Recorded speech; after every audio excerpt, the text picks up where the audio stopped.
very good morning and welcome to NTV Today. My name is Ken Mijungu. Now we have a lot to cover for you this Thursday, from Parliament to the reactions across the country on what's happening. We are monitoring what's happening in court. Former Nairobi Governor Dr. Evans Kidero is expected in court, and we also expect the Interior Cabinet Secretary Dr. Fred Matiang'i to be in Parliament. There are various petitions that have been presented by members of Parliament about a lot of insecurity incidences around the country. We'll be talking about that later with the Honorable Didmas Baraza of Kimilili. He'll be joining me in studio in a few minutes, perhaps in the next 40 minutes or so.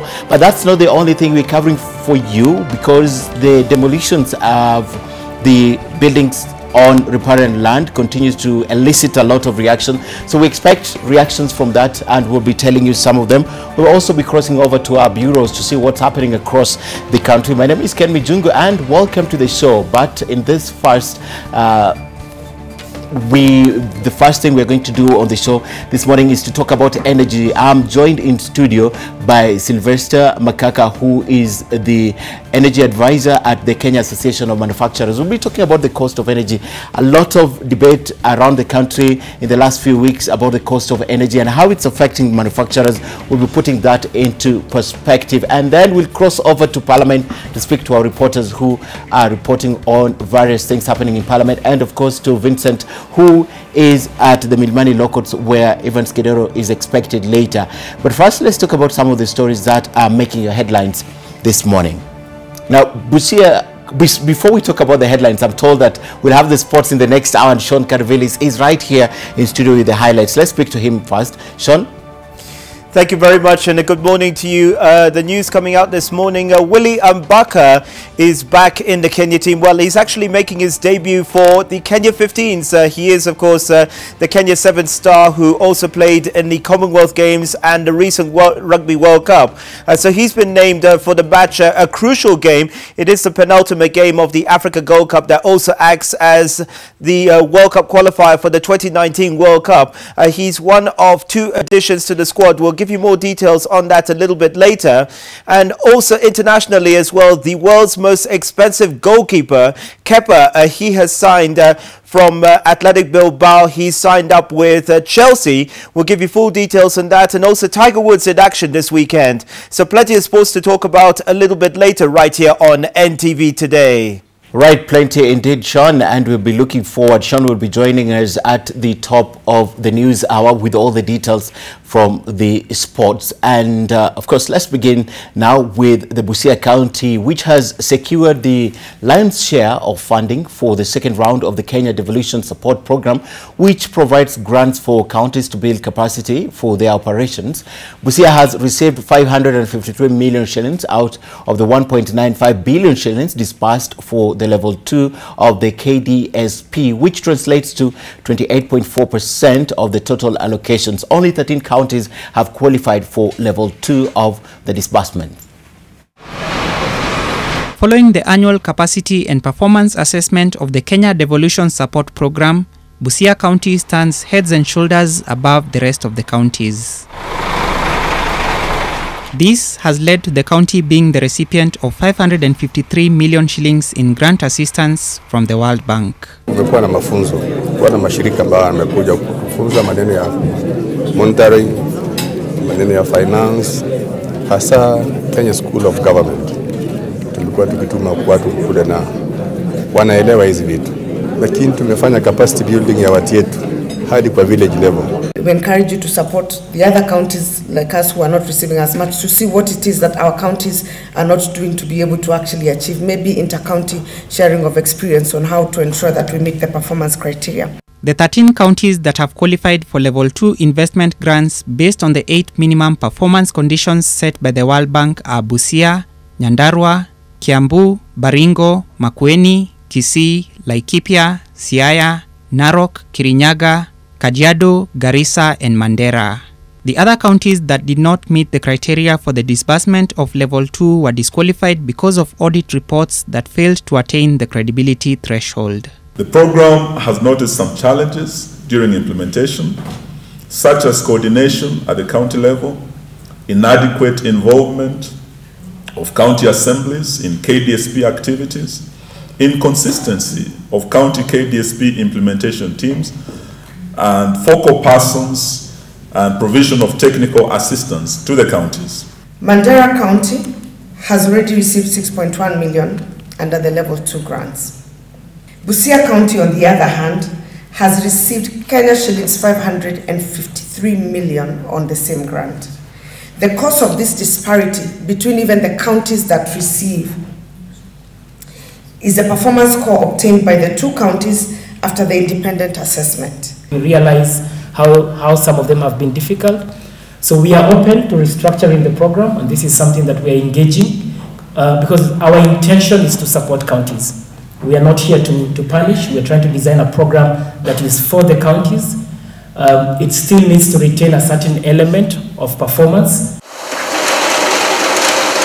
Through KDSP, 4.1 billion shillings has already been disbursed, with 2.1 billion shillings of that amount having been given to the 47 counties during Level 1 disbursements. 6.3 billion shillings has been set aside for the current financial year. Projects to be financed through the program will be identified from the County Integrated Development Plans. Alex Mwangi, NTV. And as for Judy Seguton, who is now described as a good Samaritan lady by the anti-FGM crusaders, was today arraigned in Kabarnet. Now Seguton is being accused of giving refuge to 16 girls without the consent of their parents. According to Seguton, she rescued the 16 girls from the hands of those who wanted to take them through the FGM and early marriages. Among the girls is a 10-year-old girl who was married by 3 different men at different times. The court directed the girls to be taken to Kana Girls Rescue Center and AIC Chemolingot Rescue Center for protection. Seguton was released on a free bond and is expected to be arraigned on the 11th of September 2018. The prosecution was ordered to hasten investigations to ascertain whether the accused rescued the girls or she took advantage and kept them away from their parents maliciously.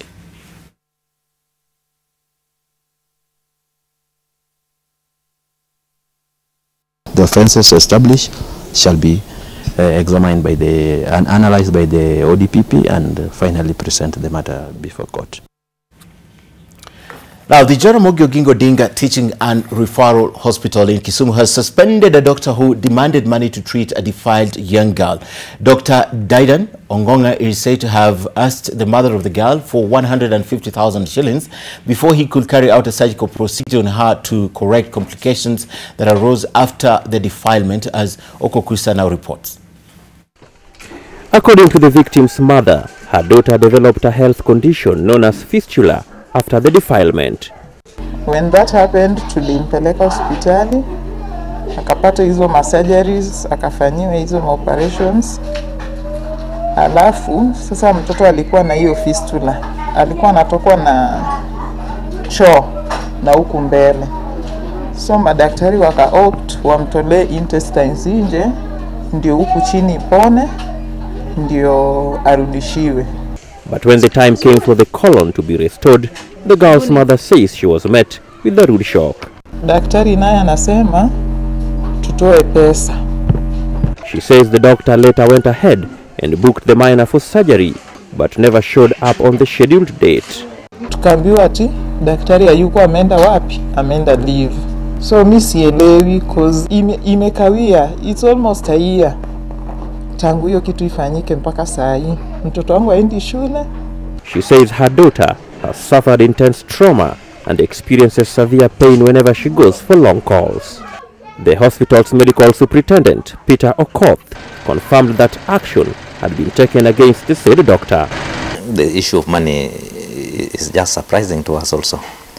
NTV has independently learned that this is not the first time the suspended doctor has been on the spot for a disciplinary case. I don't want to comment on that, because what is there now?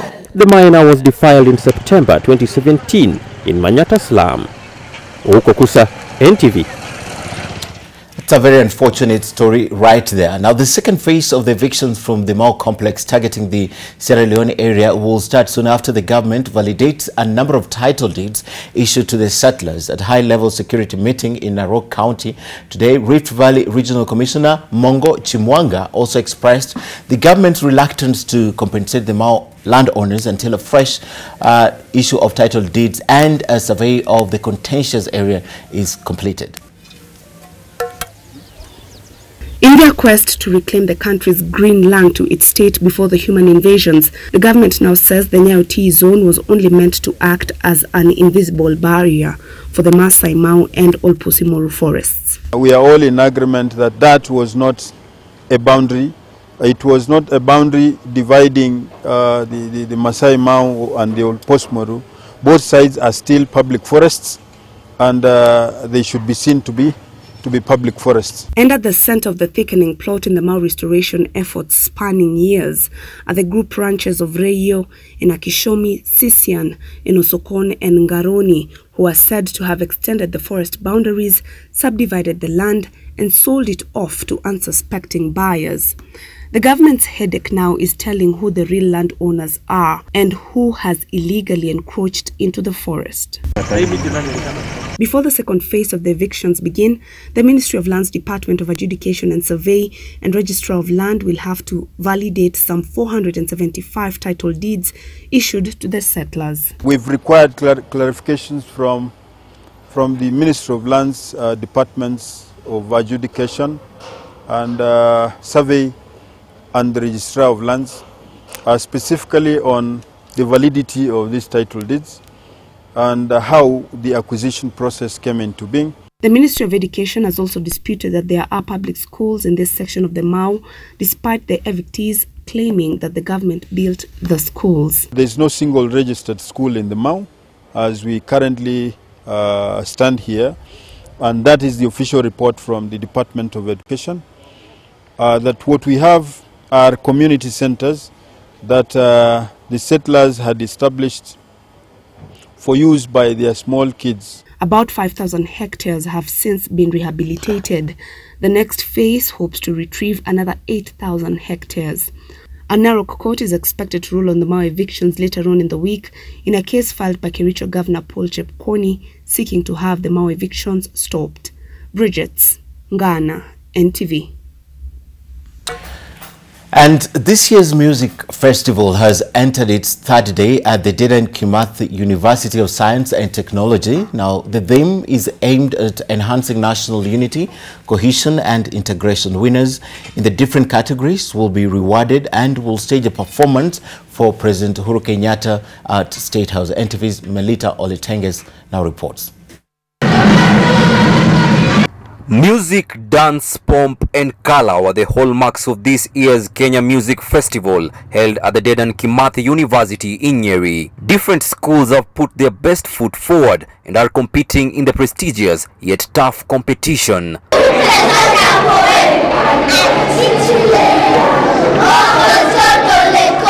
All participants were dancing to the same tune, including persons with disabilities. You find children even from Eastern region are performing songs for people from Western region.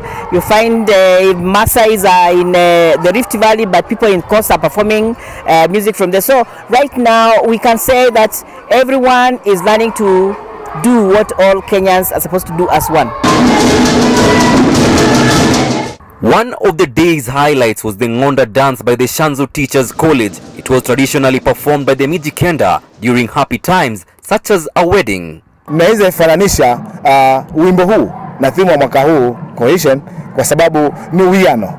Hivyo basi harusi huleta watu pamoja. Mimi si Mijikenda lakini nimefurahia sana venye tunacheza hiyo dance. Venye umetufikisha hapa ni moyo, tumepractice for miezi 3 sasa. Bidii tunatia bidii tumefika hapa. The winners of this year's festival will yet again have a chance to showcase their best at a State House gala hosted by the President. Melita Oletenges, NTV. Right, as I said before, we'll be talking about energy. right here with Sylvester Makaka, who is the energy advisor to the Kenya Association of Manufacturers. We'll be talking about the cost of energy and how that's impacting the work in terms of labor. But first, let's take you to Parliament, where the National Assembly's Committee on Environment and Natural Resources is currently meeting the National Lands Commission, NEMA, WARMA, and the representatives of the buildings said to have been constructed on riparian lands. They include the Tribe Hotel, they include UK Mall and James Apartment. Others are buildings that have been built in Mombasa. The session is currently underway. Let's just take you in and listen briefly. Solid waste into the sea. So what arrangement, or what was the scope of the arrangement which were done with Mombasa County government? Mr. Chairman, the equipment belongs to Mombasa Cement. It was only loaned to the county.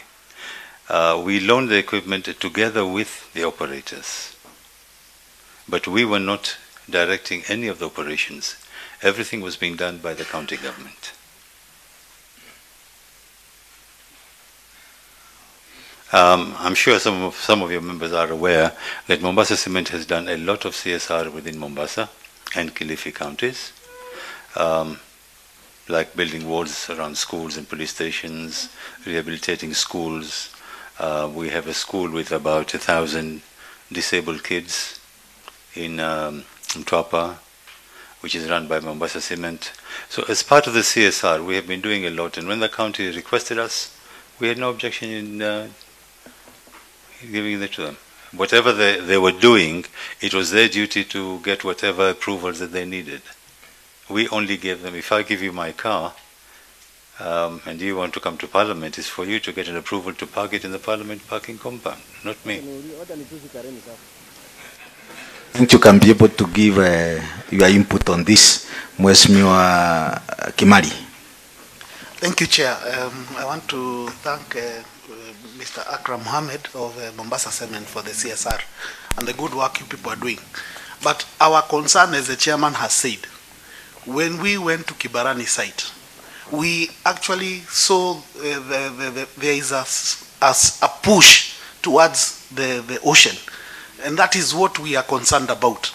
That now that channel is almost blocked by trash, which you people are continuing instead of moving it upwards. You are actually literally pushing it to the sea.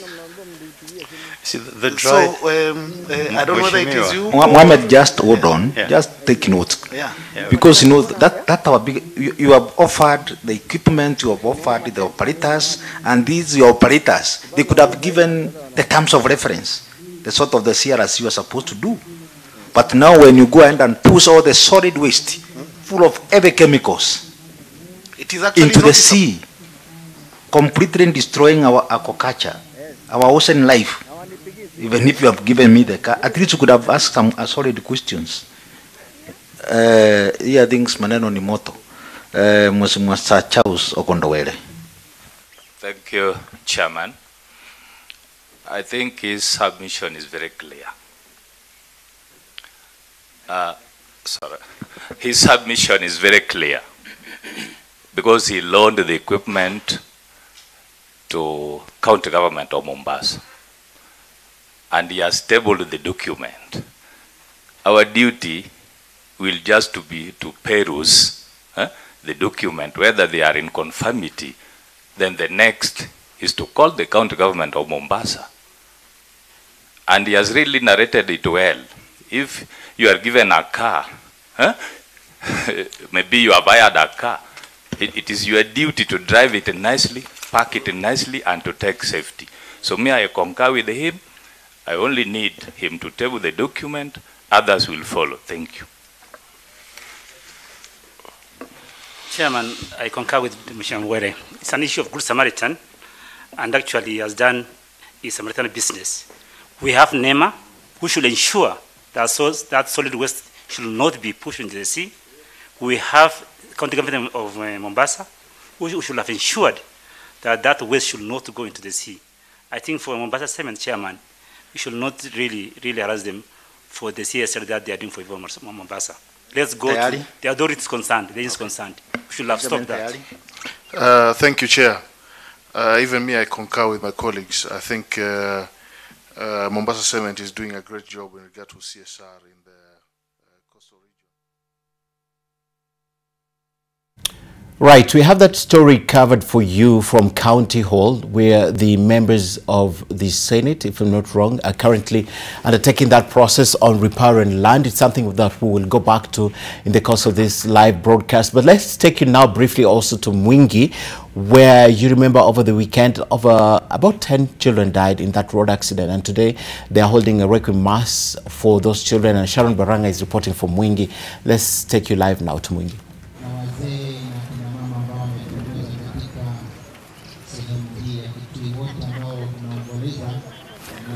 Thank you, Ken. We are coming live to you from St. Joseph's Seminary in Mwingi Town, where a requiem mass for the 10 pupils who perished on Saturday in an accident is currently underway. We have guests who've been streaming in from as early as 9 a.m. The Education Cabinet Secretary Amina Mohammed just arrived earlier, a few minutes ago. We also have the governor of this county, Charity Ngilu, in attendance. And aside from them, we also have parents, teachers, and the community of this area, and also pupils from St. Gabriel's Academy are in attendance for this event. And as you can remember, this accident brought about a lot of questions concerning the safety of learners in schools. We also had earlier President Uhuru Kenyatta over the weekend saying that when pupils are traveling at night, and when pupils are traveling and it gets dark, then they have to get temporary, they should be hosted temporarily in any near secondary school. Back to you, Ken. And of course, this mass is likely to elicit a lot of reaction, a lot of emotions from the parents, and of course the government. And of course, I have to ask, have you heard if there's any message from the president? If the president, pardon? Is there a message from the president that has been sent to these parents and that grieving community? What I have seen is a delegation from the Ministry of Education.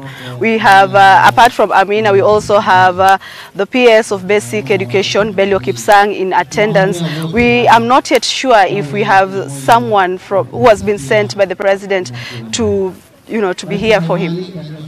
Right, Sharon Baranga reporting from Mwingi. She is holding fort for us from Mwingi, and definitely we try and cross back to Sharon Baranga in the later stages of this live broadcast. But let's come back to studio, and as I promised before, we have two discussions. The first discussion is on energy and the energy sector, and especially through the eyes of the Kenya Association of Manufacturers as none other than their advisor for energy, that Sylvester Makaka, now joins us in studio to talk about the energy from the perspective of the Kenya Association of Manufacturers. Thank you so much for joining us this morning. And of course, I have to start from the debate that has been going on in the country in the last few weeks. And the most important is, from where you sit, assess the cost of energy to the manufacturers for us. I think from a manufacturing position, the review that was announced just the other day by ERC has set in place a precedent. One, that we are covering Kenya Power revenues and protecting it solidly. And number two, we are leaving all the variables as they were to respond to global dynamics. So in a nutshell, energy cost has not come down. It has not come down at all. What is this hullabaloo about bringing it down? What is this? What did they mean when they say the cost has come down? Or it's not just reflected yet? The bills that came out last week were bills for July consumption. And in that July consumption, the fuel cost component, which is a variable, was pegged at 4 shillings and 60 cents. That was the same one in June. And what we call the base tariff was still at the old rates of 7.5, in that range. Okay. That means then that to the manufacturers, the effective bills for this new tariff will be August bills. Okay. Now, if you use August bills, then we are seeing that the jump in base tariff will be from the 7.5 shillings to 10.5 shillings. Okay. Just a typical tariff range. That is what we are saying they have insulated Kenya Power. Okay. Because a jump from 7.5 to 10.5 is in the range of 33% hike in the base tariff. Okay. So where does that leave the energy cost? What it means is that then we need to look at the fuel cost, which is the other component that drives the price higher. Will the fuel cost come down? Now, looking at the historical patterns, we have seen that fuel cost was highest in this country at 7 shillings and 20 cents some time back. This year we've had an average of around 4 shillings and 50 cents, 4 shillings and 60 cents as it was in July. So if it doesn't drop to a level below 2 shillings, then for sure manufacturers will see a spike in the electricity cost. Okay. Yes. Let's talk now about broadly your mandate. What do you do for Kenya Association of Manufacturers broadly? Kenya Association of Manufacturers is a membership of organization, yes, representing the interests of manufacturing in Kenya, value-add manufacturing in Kenya. We engage government at various levels in lobbying for favorable policies. My role at Kenya Association of Manufacturers, we work through committees. We have the Association of Large Energy Consumers, which sits as a technical committee. I sit on that committee and advise them on global trends, benchmarking, and how we can shape policy. Then there is an energy committee dedicated, it's a board committee that sits and looks at now the economic situation in Kenya and says this is the best way to support industry. Then we take that position to the KM board as advisory, and KM board picks it now for presidential roundtable discussion for now policy information. Okay. Yes. Okay. Now I'm interested in a conversation that revolves around how do we ensure that we cut the cost of energy? Let me say this. This country and the energy sector in particular has had tremendous progress in the last five years. We've had 280 megawatts of geothermal coming in. And this came in with a big promise that it will bring the costs of power down. 2, we've had a lot of infrastructure development, substations coming up to support the stability of the system. And number 3, there is a lot of investment in renewable. The wind power is coming in and all that. Okay. All these are geared towards giving us cheaper power. But on the flip side of it, our growth is at 6% on average year on year. 6% means at the current level of around 1,800 megawatts peak, we need to keep on planting new power plants every year in the range of 200 or so megawatts. Okay. So what is filling this gap? What is filling this gap is the thermal plants. And the thermal plants come in for peaking and also as a quick fix in case you need to put in a plant quickly. So currently we have around 800 or so capacity megawatts of thermal power plants. Okay. Thermal power plants means they are running on diesel. These plants, they have, one, whether they run or not, we have to pay. And when they run, they use diesel, which is more expensive, and the fuel cost is higher. Yes. That drives the cost up. So we need to see a plan put in place, a real roadmap that then will tell the industrialists and Kenyans at large that this is the retirement plan for these thermal plants. Then we shall be sure that as you retire one, you are putting in a substitute either from renewable, from hydro, or from geothermal. That would be the way to bring power down. Okay. And of course, the other way to bring the power down in the eyes of many is to look for options apart from the traditional ways of getting power. But I'm interested in a conversation that also elicited a lot of reaction. Perhaps it's out of what you advise, but it's on the energy sector. Yes. The fact that Kenya Power, which a lot of industries, a lot of manufacturers, a lot of retail consumers and individuals depend on, is a monopoly. Is there a way in your mind this can change? You see, the word monopoly is only a catchword, but Kenya Power currently is not the law actually has liberalized the distribution sector. And that means you can generate your own power at your own house, either you are using solar or otherwise, and still be able to. There is also the new regulation that allowed mini grids where you can generate power and you have a nucleus, a customer base, and you start supplying them and billing them. Only that you have to go through the regulator to give you the licensing. But I think up to 1 megawatts in this country, you can generate and use without necessarily having to go through the journeys of regulation. But why is it necessary to go to the regulator to give you a license to produce your own power?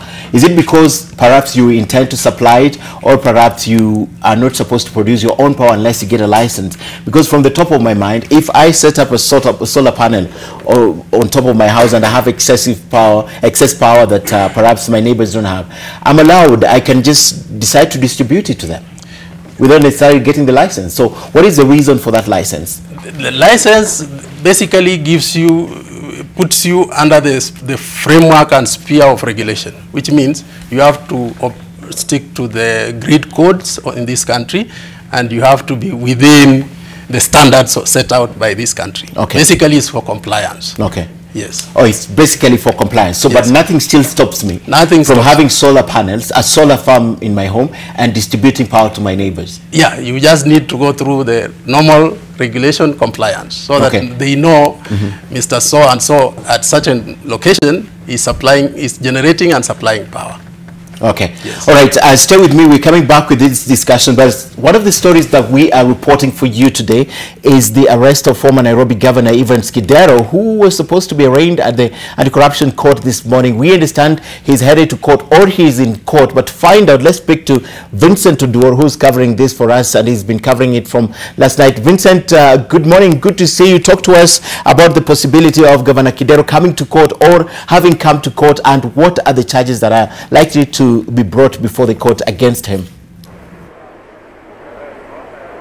Absolutely. The former Nairobi Governor Evans Kidero was supposed to be brought here at Milimani Law Courts, particularly to appear in the anti-corruption court at 9 a.m. But so far he hasn't been brought yet. What I can tell you for now is that I have been able to see his lawyer, Professor Tom Ojenda, who has already arrived here at Milimani Law Courts, meaning that anytime between now and 2 p.m. we are likely to see Kidero being brought here. The only people who are here right now, basically I've seen the wife, Susan. Kidero is already in court waiting for her husband, Dr. Kidero, to be brought here. You know, you can remember Kidero was arrested yesterday, and he spent his night at the headquarters of the Anti-Corruption Commission Integrity Center, and we are expecting him to be brought from Integrity Center to here in Milimani Law Courts, and he is likely to be charged with several offenses of corruption and economic crimes. But so far, so yet, we haven't known the specific charges that Dr. Kidero is going to face. But remember that according to EACC detectives, they've been conducting investigations on allegations to do with abuse of office, money laundering, things to do with bribery, conflict of interest, and also failure to protect public property, him being a senior government official. So far, he's the only one who we are expecting to be brought here at Milimani Law Courts, because you remember there are other people, 8 other people who are also supposed to be arrested and charged in court, and so far none of them has been arrested. So we'll still continue camping here, and we'll bring you to speed the moment anything happens from here at Milimani Law Courts.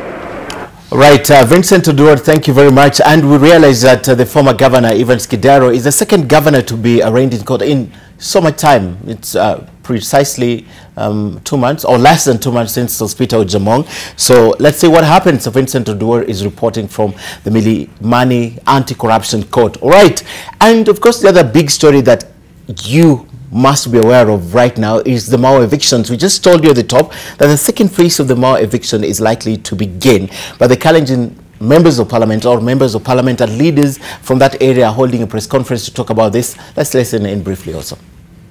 Our case, Mr. Chairman, it's our request that this committee visit those areas if it is possible, because it is a lot of suffering for the people who are settled there, for someone to be having a title deed that cannot use. Right now, most of the farmers, we all know, they are doing their farming through credit from banks.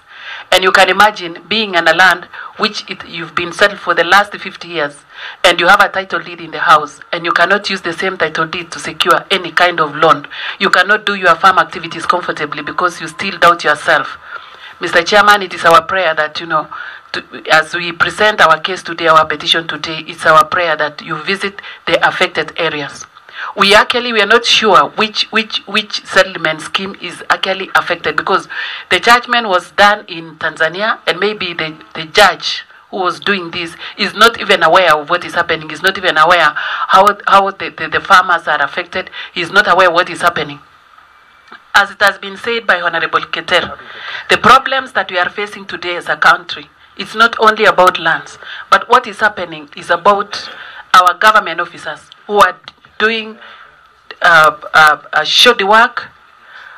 Yesterday, when some houses were being demolished here in Nairobi, and maybe most of the houses will be demolished across the country, it is not because the officers were not aware that structures were being put in a wrong place. And as much as we support the issue of environmental conservation, all of us, we are very concerned as Kenyans. As leaders of this country, we are very concerned about our environment. But we need to articulate on the acts that was passed to support the issue of environment in our country. But our specific reason why we came before this committee, Mr. Chairman, is to really pray to you that you visit the places, the affected places, so that you also have something to talk about. Because you can imagine a title deed, Mr. Chairman, that was issued in 1924. And today it is said to be an invalid document. It is a document that you cannot use. I mean, what do you really mean? If there is, the people staying in these settlement schemes, I mean, the settlement schemes that were affected, they are about 9. And you can imagine they have title deeds that were issued by the government. So people are asking which government was issuing the title deeds and which government is now saying that these title deeds are fake and they are supposed to be revoked. Actually, Mr. Chairman, people are so confused. We are confused equally as leaders. So, and that is the reason why we came this morning to support the petitioner as friends of this committee and the petitioner still, so that if possible, please kindly visit the area as a committee. We are even appealing to this committee and maybe the Senate committee, so that we do a consolidated visit to those affected areas. Well, today I'm not going to talk about the Mau issue, the Mau area, but let it be known that all of us as Kenyans, we are very much interested with the issue of environmental matters. And all of us, it is our obligation, especially as leaders, to make sure everything is okay on issues of environment, that all of us must plant trees. We should be very much responsible for the issuance of free seedlings to the citizens. We should articulate to policies. Mr. Chairman, we all know that there was a policy that was passed one time about it. Right, that probe continues, and of course we will break it down for you as soon as we have all the details of that press conference or that committee meeting currently underway. Let's come back to studio and talk about energy. And of course, I'd like to talk about the monopoly, and I'd like to talk about now how reasonably to Kenyans, especially retailers, but I know you want to concentrate more on the manufacturers, but reasonably, do you think Kenyans are able as individuals to create or come up with their own sources of energy? Do you think it's possible? Very, very possible. But let me say this, that energy must be generated at a cost. So it's a matter of evaluating whether generating your own power is cheaper compared to pulling together and tapping into the government network and the grid. The reason why countries develop grids is to capitalize on the scale. Okay. And where scale means you have few managers running a bigger system, and then to bring in the issue of standards so that you have a standardized system operating in the country.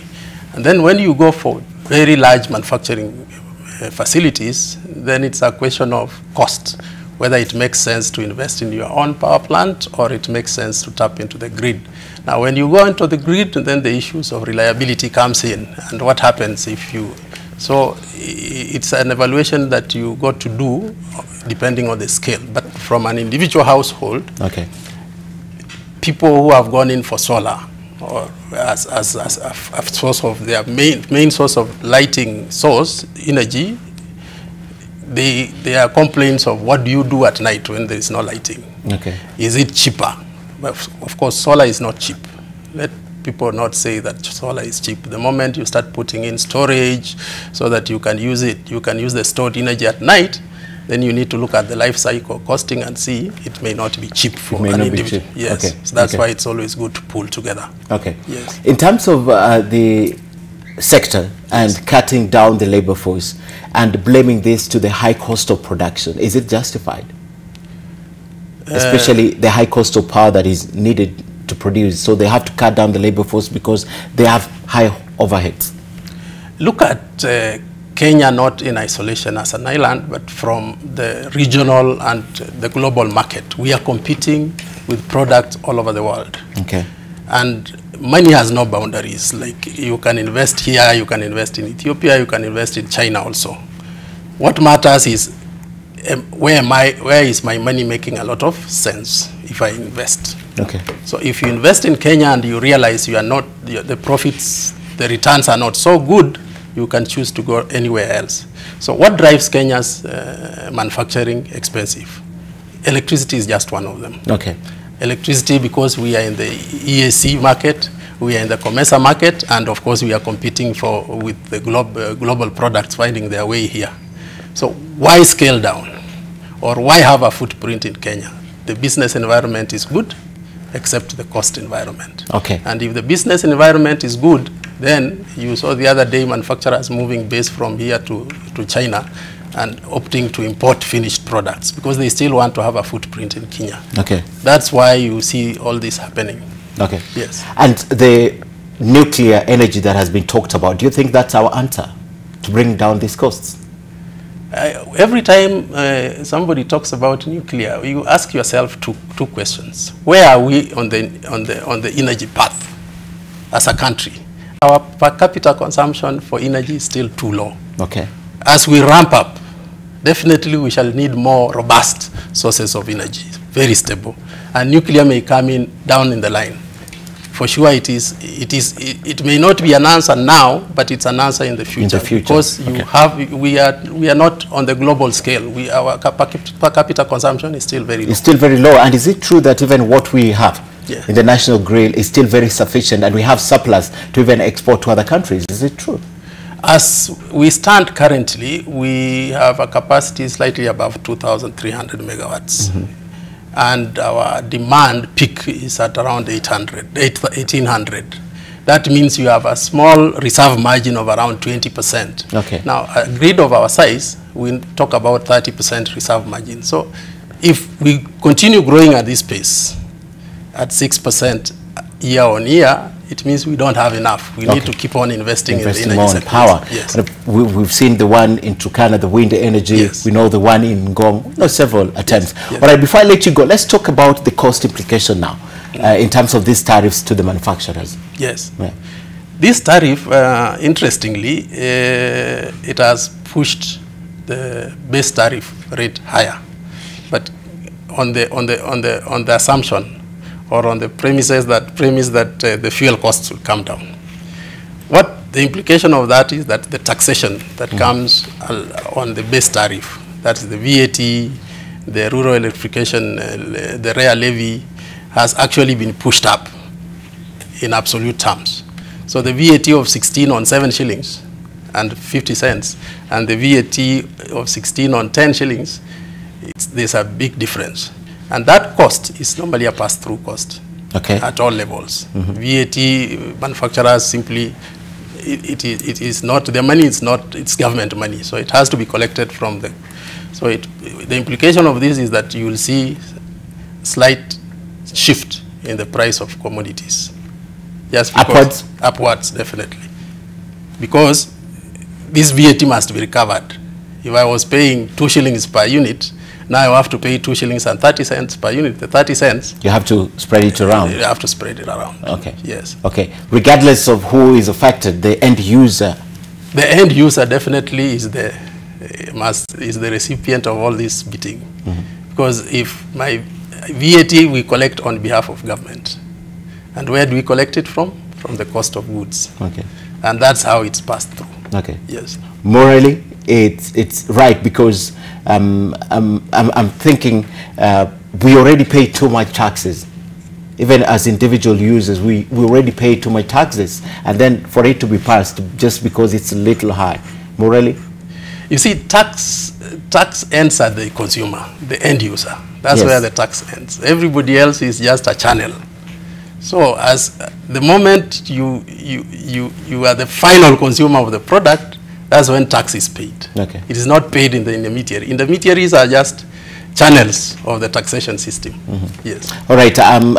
Just in 1 minute, realistically, how then is this wholesome problem?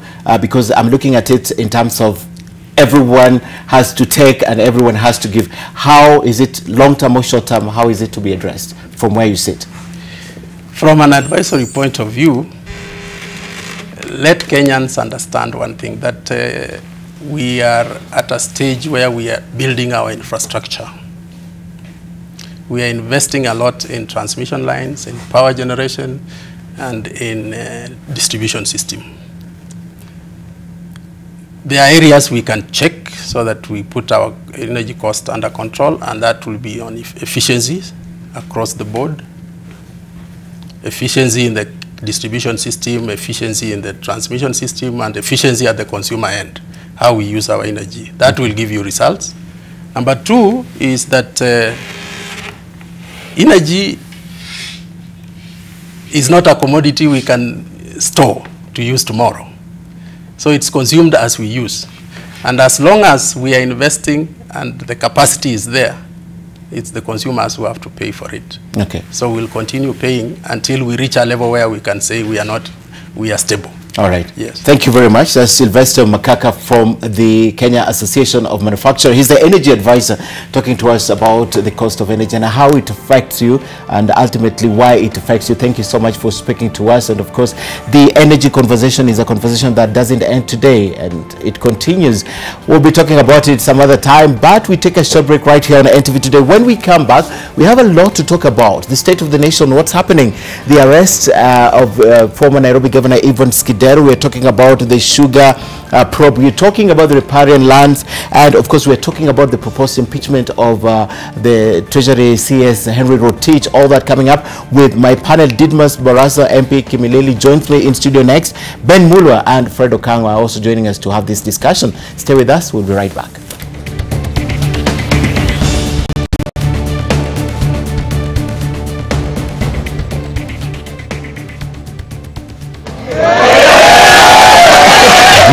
This is the headquarters of wit in Africa. I love this guy. The hub where humor meets sense. Unatumiaga tu your lines, unalike na mimi nakulike. So kwa Mrs. Kingori. The Wicked Edition with Dr. Kingori, an expert in the best medicine. Listening to his solution if you crossed him in church. Nikienda kanisa mtu alitukane, hakuna kungoja, huko tuko kanisa huko. Surely. Laughter served in the right dosage for the whole country. The Wicked Edition, every Friday from 7:30 p.m. only on NTV. This is the headquarters of wit in Africa. I love this guy. The hub where humor meets sense. Unatumiaga tu your lines, unalike na mimi nakulike. So kwa Mrs. Kingori. The Wicked Edition with Dr. Kingori, an expert in the best medicine. Listening to his solution if you crossed him in church. Nikienda kanisa mtu anitukane, hakuna kungoja. Huko tuko kanisa huko. Laughter served in the right dosage for the whole country. The Wicked Edition, every Friday from 7:30 p.m.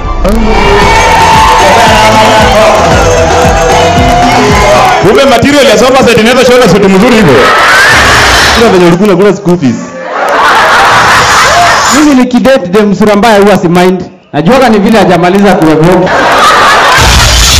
Mtu alichukua soli ya sharpshooter akashonelea ngozi ya Timberland. Sasa sharpshooter na Timberland utaita aje? Shooterland. Ulimfanyia nini? Beshte yangu alimshika na nyuma nikatafuna pilipili nikamlamba macho. Kuna watu wenye matatizo zao wamechora recross. Tuko nianzia kwa mlango ya driver, tunaingia kwa ya abiria wa mwisho. Na unafili ni moment yako. Sema ona hii mtoto.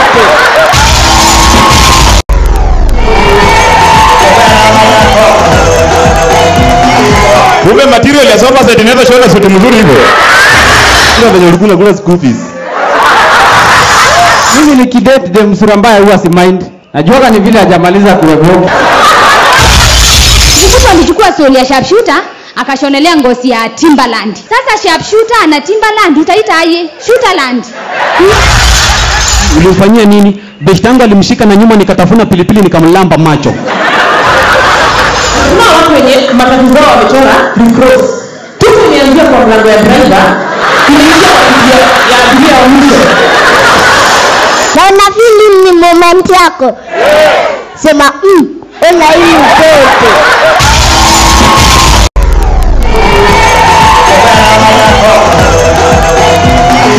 Kumbe material ya sofa set inaweza shona suti mzuri hivyo.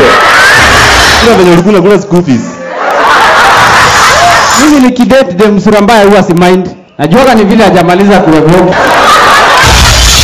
Mtu alichukua soli ya sharpshooter akashonelea ngozi ya Timberland. Sasa sharpshooter na Timberland utaita aje? Shooterland.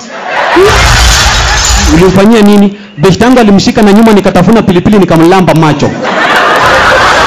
Kuna watu wenye matatizo zao wamechora recross. Tuko nianzia kwa mlango ya driver, tunaingia kwa ya abiria wa mwisho. Na unafili ni moment yako. Sema ona hii mtoto.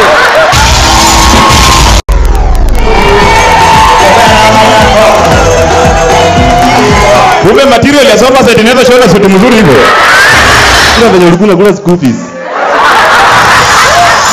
Right, welcome back to NTV Today. We are discussing a lot of things, and in this next hour, which is in about 4 minutes, we will be discussing a lot of issues. The arrest of Governor Evans Kidero.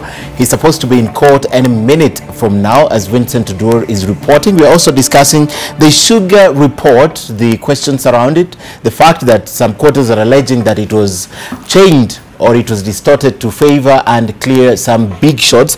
We're also talking about the impeachment or proposed impeachment of the Cabinet Secretary Treasury, Henry Rotich. We have all that, and in studio already with me is Ben Mulwa and Fredo Kang. We're waiting for Didmas Baraza, who is a member of Parliament, Kiminini, and he's the author of the impeachment motion.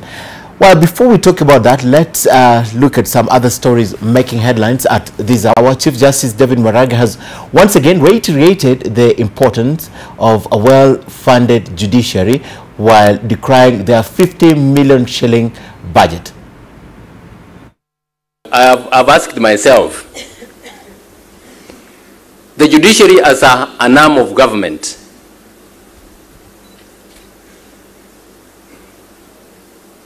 as an arm of government, to be allocated 50 million shillings for development is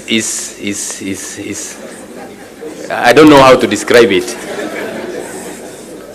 I don't know how to describe it. What we are recommending, ladies and gentlemen, we have challenges in office space. Like now, we are supposed to recruit judges of the Court of Appeal, more judges of the High Court and magistrates. But we don't have places for them to sit. When you employ a judge, you require funds, you require to employ a driver, you require to employ clerks, you require to do this or that. And that is all very, very necessary. I'm happy you are all, quite a number of you have expressed your views about the allocation of the development vote, and you will continue appealing to the authorities to give us sufficient funds. My recommendation is that let Treasury give us 5 billion shillings development fund in a year. And you know, 5 billion shillings will enable me build 10 modern court buildings in the country. 10. So if I'm given 5 this year, another 5, in a hardly 5, 6, 7 years, we will have courtrooms in the whole country. Courtrooms with respectable facilities. Courtrooms with washrooms. You are laughing because you know the kind of premises you are operating in. That's all we are asking. What is 5 billion shillings for an arm of government? And I'm asking that let our legislators, let the MPs realize that the judiciary offers critical services to this country, and they should be facilitated to be able to do that. Time does not allow me to enumerate all other challenges posed in the implementation of our Constitution. Suffice it to say that they are numerous, and from the look of things, they will be with us for a long time. It therefore behoves all of us, Kenyans, as individuals, those in the civil society, those in other institutions, and those in the media, to keep challenging acts violating the Constitution. In this regard, the legal profession in particular, of which you, ladies and gentlemen, in the private practice are the majority, is the watchdog for the respect of the rule of law, and must be ready to speak in defense of the Constitution. You need to keep reminding the political class that constitutional power is constrained power. Right, from Maraga, let's take you to Homa Bay County, where a team from Huduma Center right here in Nairobi, the head office, is offering currently services to the disadvantaged persons in Homa Bay, residing in the islands of Homa Bay like Rusinga, Mfangano, Takawiri, Remba, due to the distance from those islands to Homa Bay town. And Bernardo Juang is covering this for us. He joins us now live. Bernard, good afternoon. Good to see you. Talk to us about what specifically this team is doing there, because we know there are various Huduma centers, but why specifically travel from Nairobi to Homa Bay? Well, thank you very much, Ken. Good afternoon. We are here in Mbita town, whereby the disadvantaged people residing along the beaches, in especially, just to say, Rusinga Island, Takawiri, Remba, and even Mfangano Island are the most privileged people here, and they are going to get the services that they have been missing for a very long time due to distance. Remember, the only Huduma center here in Homa Bay County is at the Homa Bay County headquarters, and a team from Nairobi have come here. They have just come here just to ensure that these people enjoy the benefits of this service. And now joining me is one of the team leader from Nairobi. We're going to talk to him just to tell us why they're here. Welcome. You'll just start with your name. Tell us, what are you doing here today? Thank you. My name is Gatobu Kirera. I am the center manager Huduma Center in Homa Bay. So we are actually based in Homa Bay.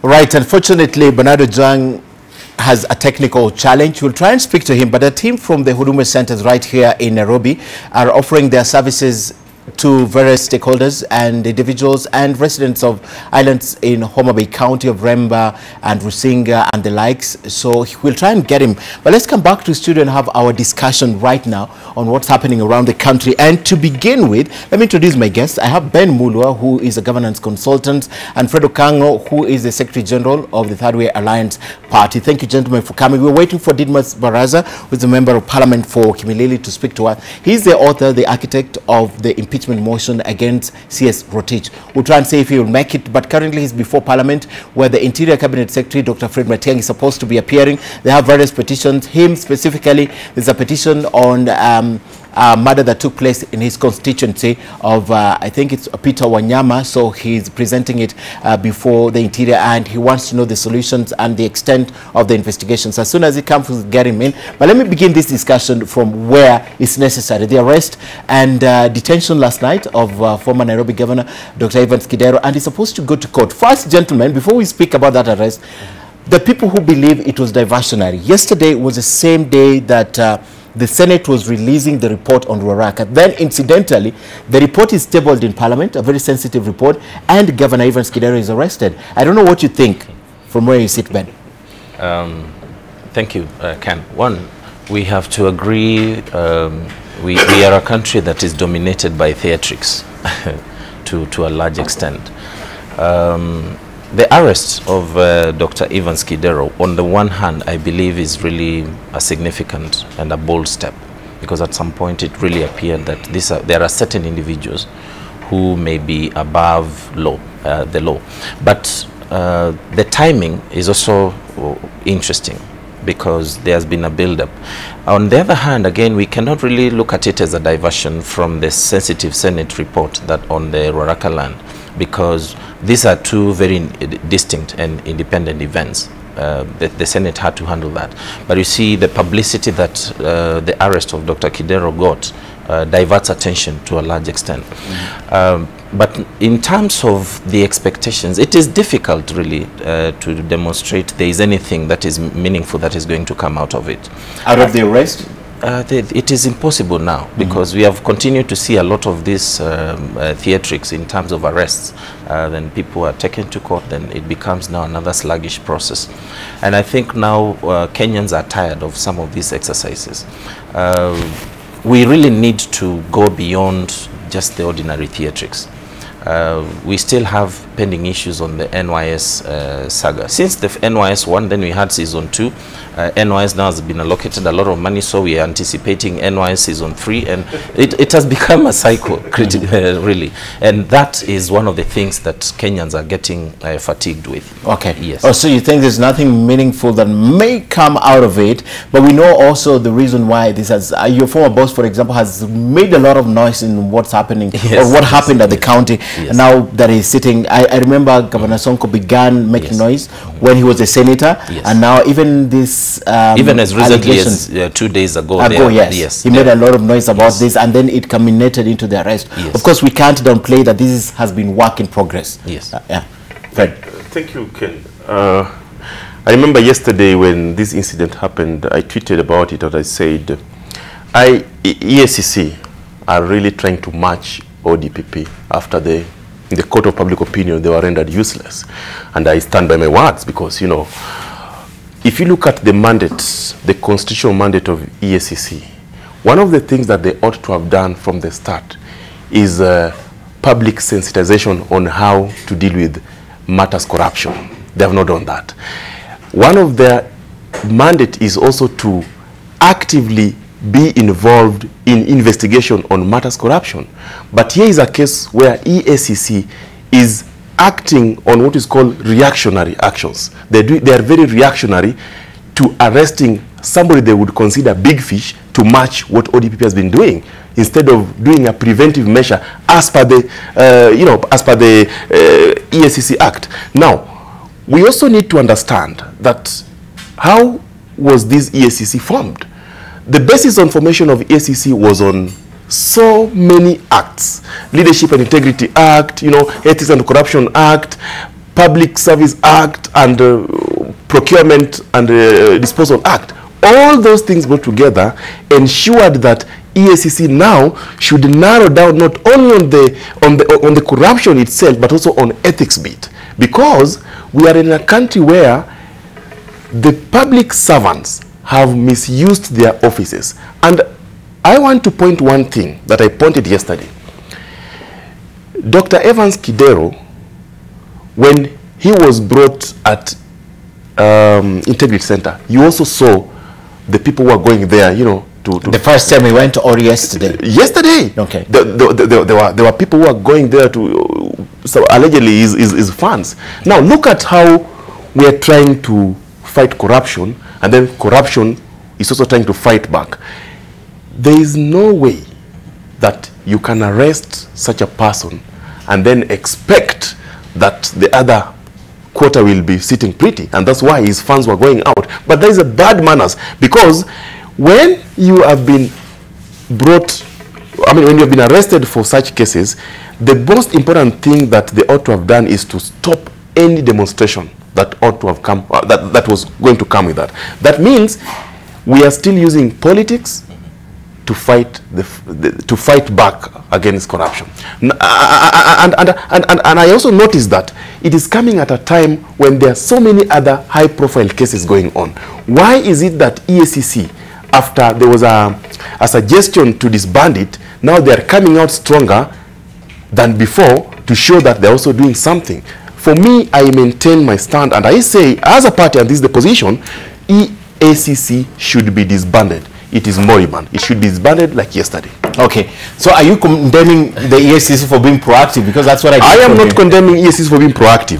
EACC is not proactive, Ken.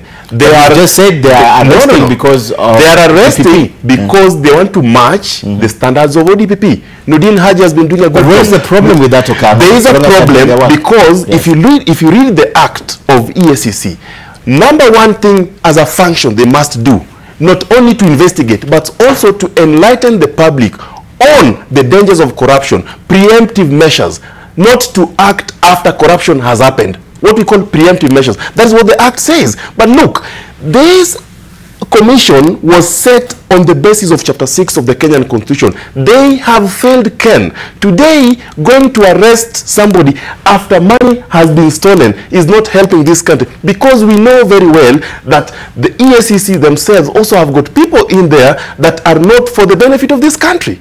And which is okay, but I guess it's not okay. No, which is okay to me. Your argument is okay, but mine was, are you faulting them for being proactive? I am faulting them for sleeping on the job, only to wake up when other organs of the government have taken over the responsibilities. Okay, Ben. I'll talk about the issues around Dr. Evans Kidero, because I had the privilege of working with the current governor, Sonko. And there are certain things we cannot run away from.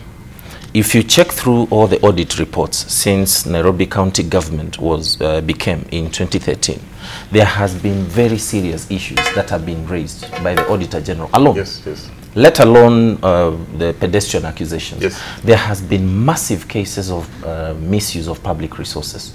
There has been very interesting cases of public funds being paid into private accounts, or inflated pricing in terms of procurement of goods and services. These are evident from all the audit reports. So for EACC to tell us they have been sitting for the last 5 years, then just wake up one afternoon and go invite Dr. Evans Kidero for a cup of tea at Integrity Center is a waste of public. No, it's a waste of public psychology. Okay. By your standards. Okay. Because if indeed they were keen on delivering on their mandate, there are certain things that should have been done perhaps 2 or 3 years ago. Okay. And even by the time Dr. Evans Kidero was leaving office, all these issues, in fact, when you look at the issues currently that they want to pin him down on, are very minuscule compared to the rot that he presided over at City Hall. Hold your thoughts. Just a moment, even before we go to that, there has been cases around the same individual arising from his tenure at Mumias Sugar. To this date, single-handedly, Dr. Evans Kidero killed the sugar industry in this country. This concept you saw recently of people importing sugar and repackaging in from the local millers started during his tenure at Mumias. That's how the sugar industry has been on the downhill. Okay. So to a large extent, I don't expect much out of the theatrics. Hold your thoughts. I'm told there's an urgent press conference in Vihiga. The county assembly is addressing the issue of graft in the county after it impeached 2 CECs for transferring 18.8 million shillings into private mobile accounts, and the misappropriation of 3.6 million shillings, which was meant for bursary, and the sacking of county secretary and alleged abuse of office by Governor Wilbur Otichilo. Let's take you to Vihiga and listen in. We expect them to support the legislature in fighting corruption, be it at the national level or at the county level. Lastly, we have passed a motion here authorizing the governor, meanwhile, to let those people who are on casual basis to continue working. So far, nothing has happened. I can assure the executive on this one, the county assembly is going to relent, because there are 7 people who worked as casuals for over 5 years. There are those who are contract basis. He just terminated them without following the due process. We request the governor to take in the motion that was passed by this assembly so that the remedies are taken into consideration. The people of Vihiga are able to get services from this executive. More so, the casual laborers should go back for at least 2 or 3 months as we organize for their any other thing that can come after that. Thank you.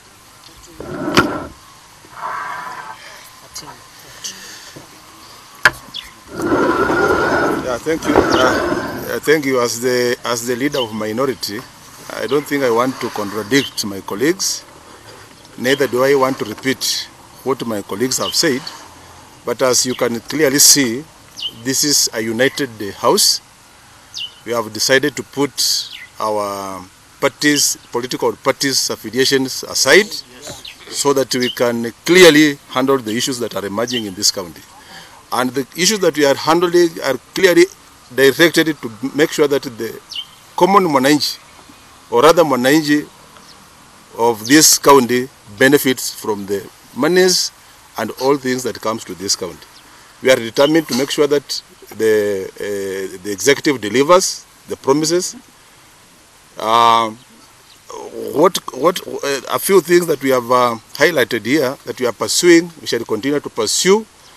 The governor has clearly said that we observe the separations of powers. That is, we shall clearly do that, because we are already doing that. Yeah. And we can assure you, the press, that this county, after all this, will be the best county to live in. That one I can assure you as the leader of minority. Thank you very much. Labda tu nitoe ujumbe moja, na hii ujumbe nataka nitume kwa Senate.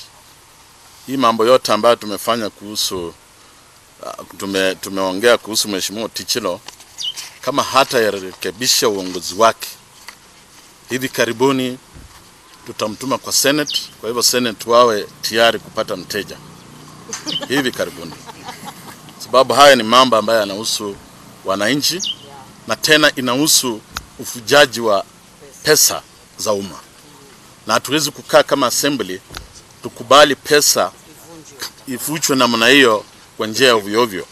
Na tunajua vizuri Rais wa Jamhuri ya Kenya ameamua kupambana na ufisadi, na sisi pia tutamsaidia kutupambana na ufisadi kutoka Vihiga, ili wananchi zile ambazo wapate maendeleo ambayo wanahitaji kupata kwa muda unaofaa. Asante. Thank you. Thank you. Okay. Asante.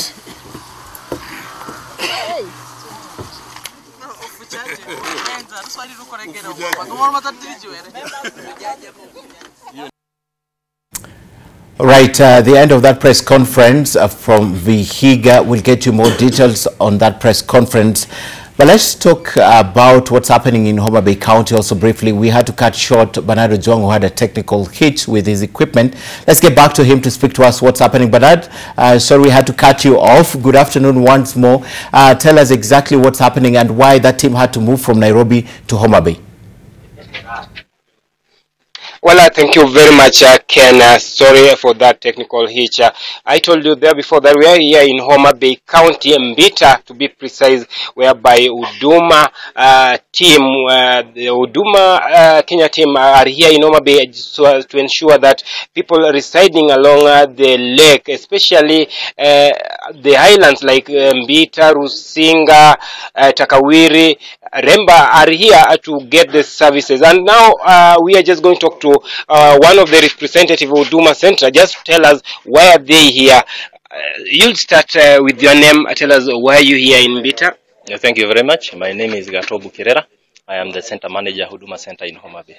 Now we are here today to make sure that the residents of this area, especially those who have not been able to access government services before, can access the services in a place that that is convenient. So we have several services today.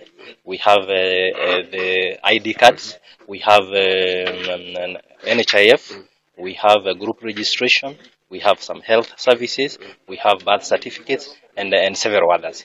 Yes. Why targeting people residing along the islands?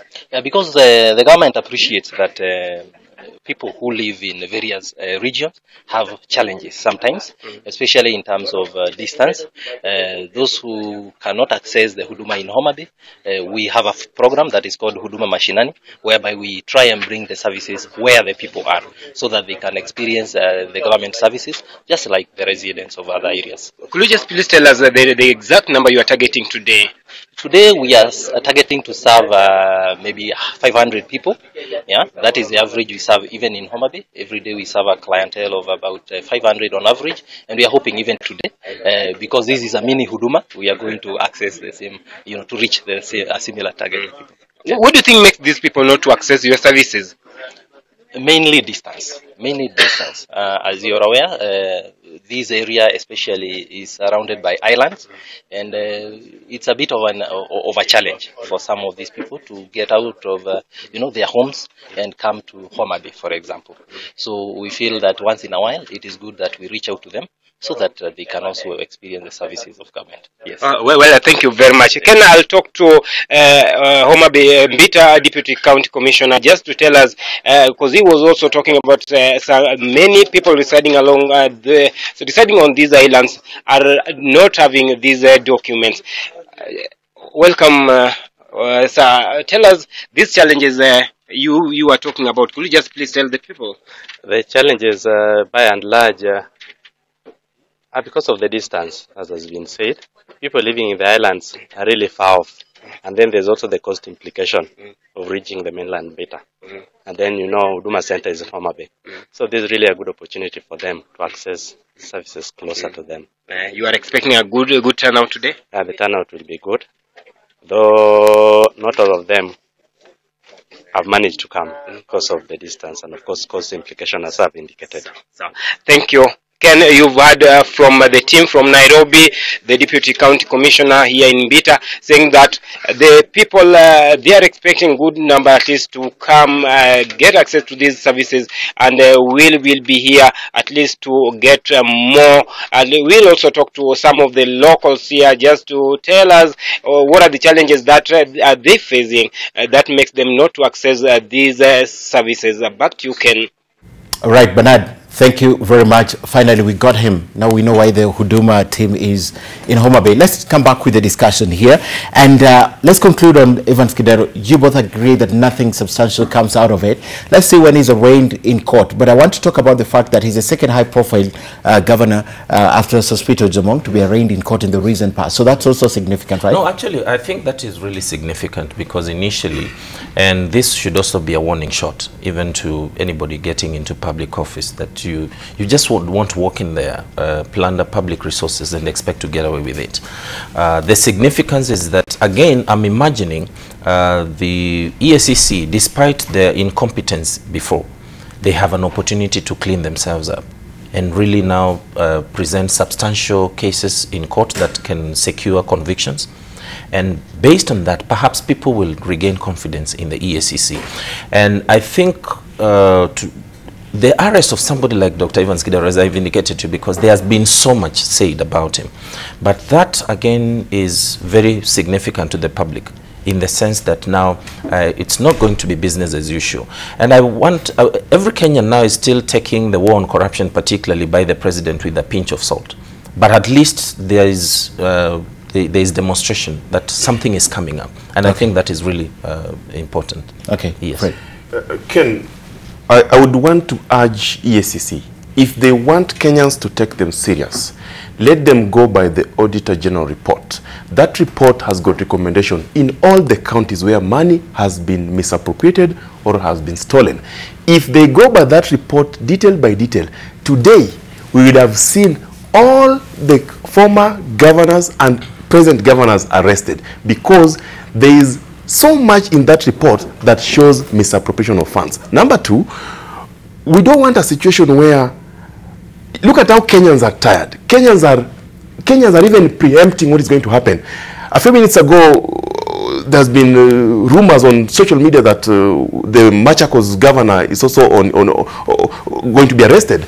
We might treat it as a rumor for now, but look, those are Kenyans who are angry and they're saying, you know what, we want these guys nailed. So for me, what I'm saying is, EACC, while yesterday they might have done a good job and show that they can arrest some of these people because of the evidence before them, let them proceed and bring to book all the other governors that have been mentioned in this scandal. The Auditor General report is very clear.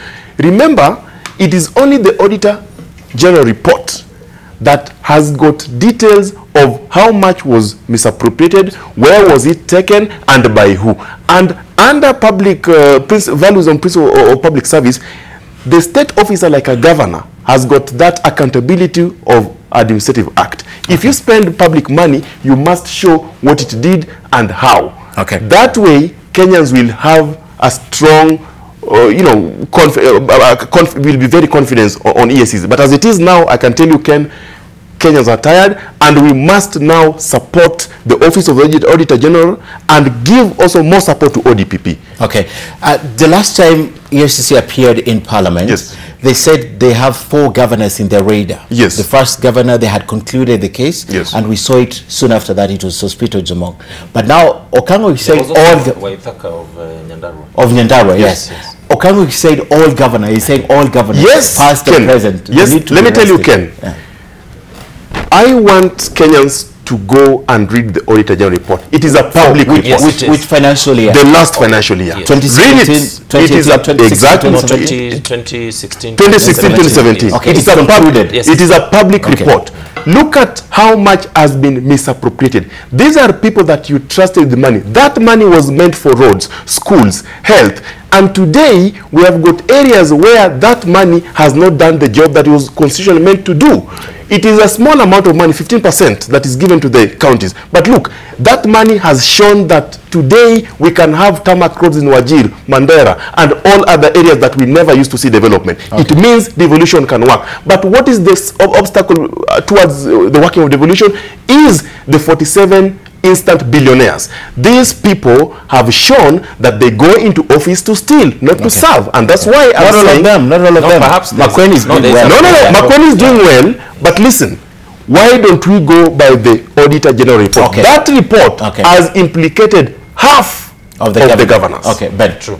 Yeah. Actually, that's why I mentioned the EACC is still playing PR. And catch up with DPP. Because critically, all the things you really need to know about the mismanagement of public resources in this country are contained in the Auditor General's report. That's a fact. Parliament, on the other hand, has really, and I wish Mheshimiwa Didmas was here with us, because Parliament has become another moribund institution in this country, particularly the National Assembly. These reports have very serious recommendations all through, especially since the advent of devolution. But we have not seen anything meaningful coming out of it. We have continued to see allocations of funds to institutions that have proven in lack of capacity even for the uptake of the funds.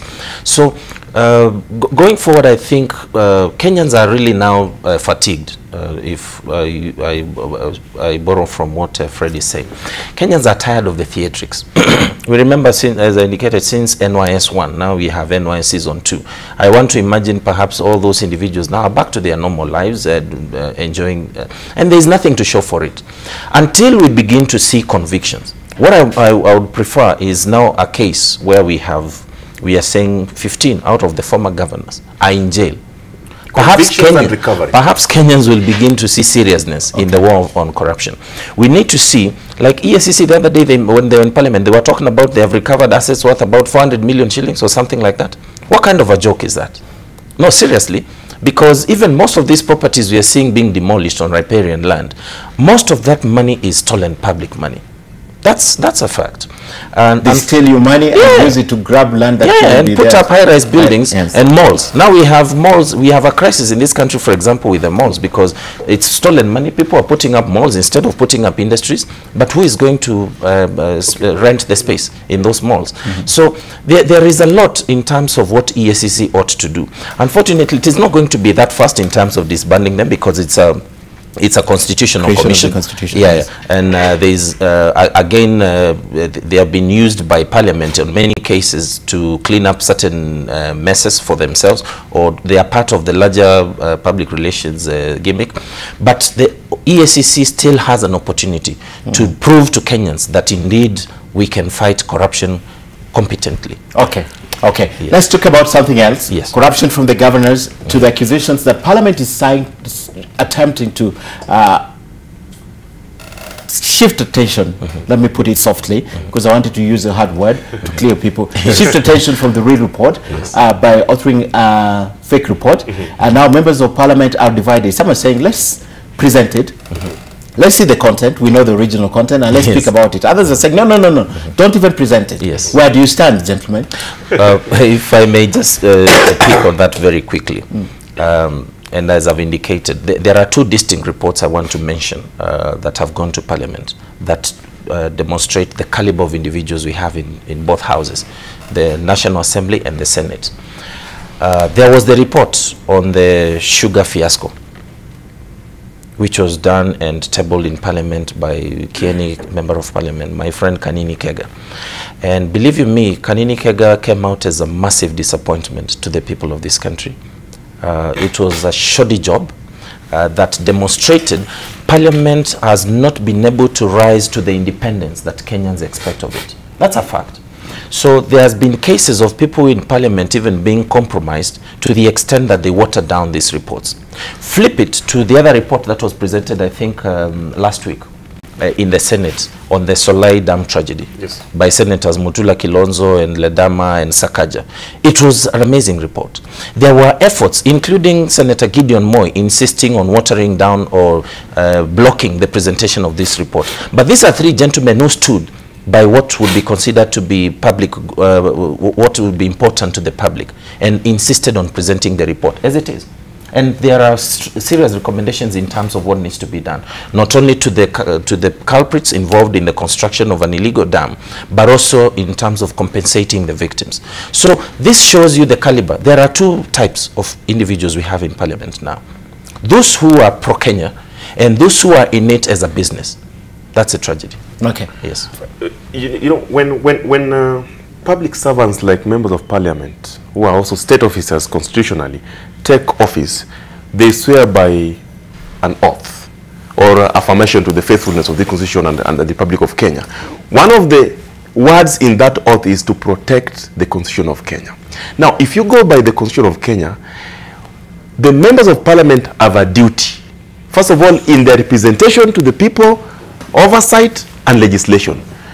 If you look keenly, the source of any corruption, it starts from the Parliament, especially the National Assembly. And that's why they are divided in fighting corruption.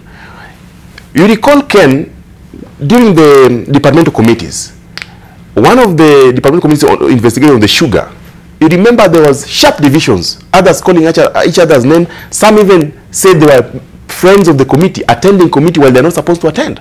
Now, that means there's a lot of interest in investigating some of these matters. Today, we have a parliament that cannot deliver on what Kenyans want them to deliver on, as Ben Mundo has clearly put it. For me, I think some of these reports, and we have seen before, PAC has been very crucial in some of their recommendations. But those recommendations have never seen light of the day because of a lot of political influence from the barons and internal and external. So we are saying that if there's a report that should be tabled, how will we be sure that that report is the factual report that should be tabled, and what are the recommendations? Today, Kenyans are angry again, I say. They see so much happening, and they see no one being convicted, taken to jail. No one. They see no recovery being done in terms of assets and money. They don't see that. So some of these committees are a waste of time. What we need to do, if a recommendation has been made, let it be made plainly and tabled, because that is the only way that we will fight what we don't want. One of the clearest parliamentary committee, I think it is the Parliament's Accounts Committee, then chaired by Engineer Gumbo, who had just replaced Ababu Namwam. Correct. They did a very good report with far-reaching implications in their recommendations, and their findings were very direct and very open. I have not seen that report implemented. Now, you know why, Ken? On NYS. You know, I have not seen it. You know why? Because we have got institutions that have been weakened by the same members of parliament. Remember, it is the parliament that legislates.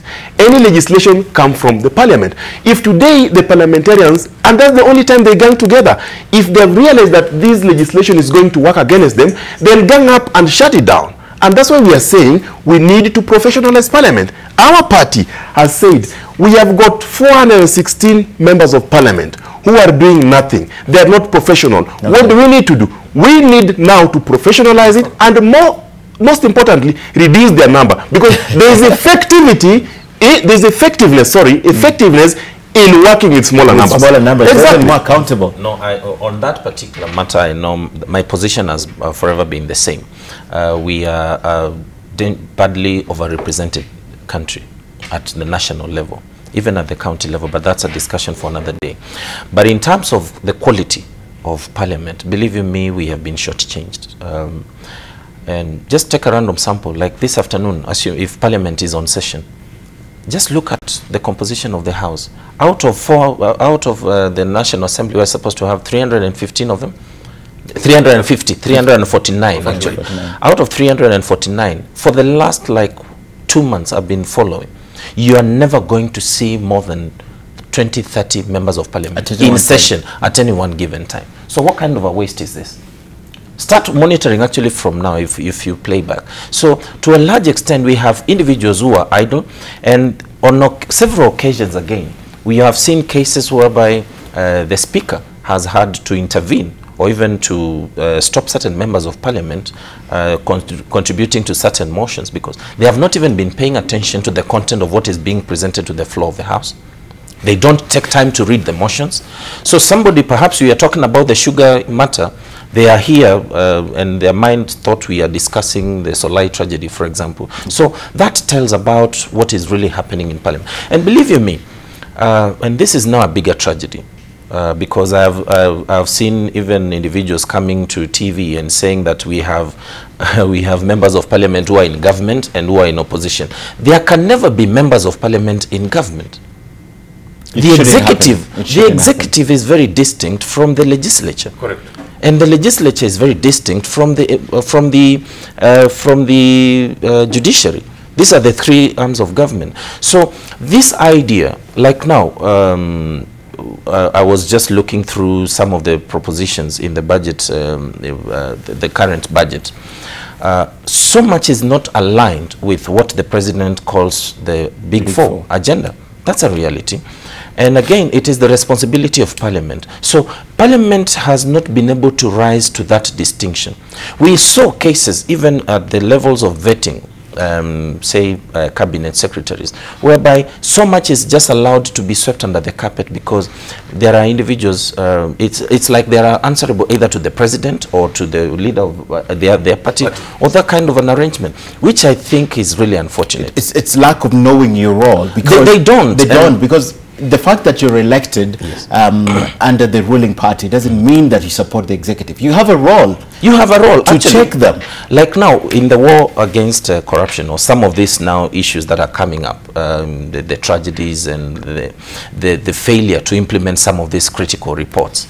Like, ultimately, the responsibility of ensuring the implementation of the Auditor General's report rests with Parliament. Okay. That's the Constitution. Okay. Unfortunately, Parliament has failed in really executing that. Okay. I'd like to talk now, unless you want to finish on this, I'd like to talk about the proposed impeachment. Yes, just a brief one to continue with what Ben is saying.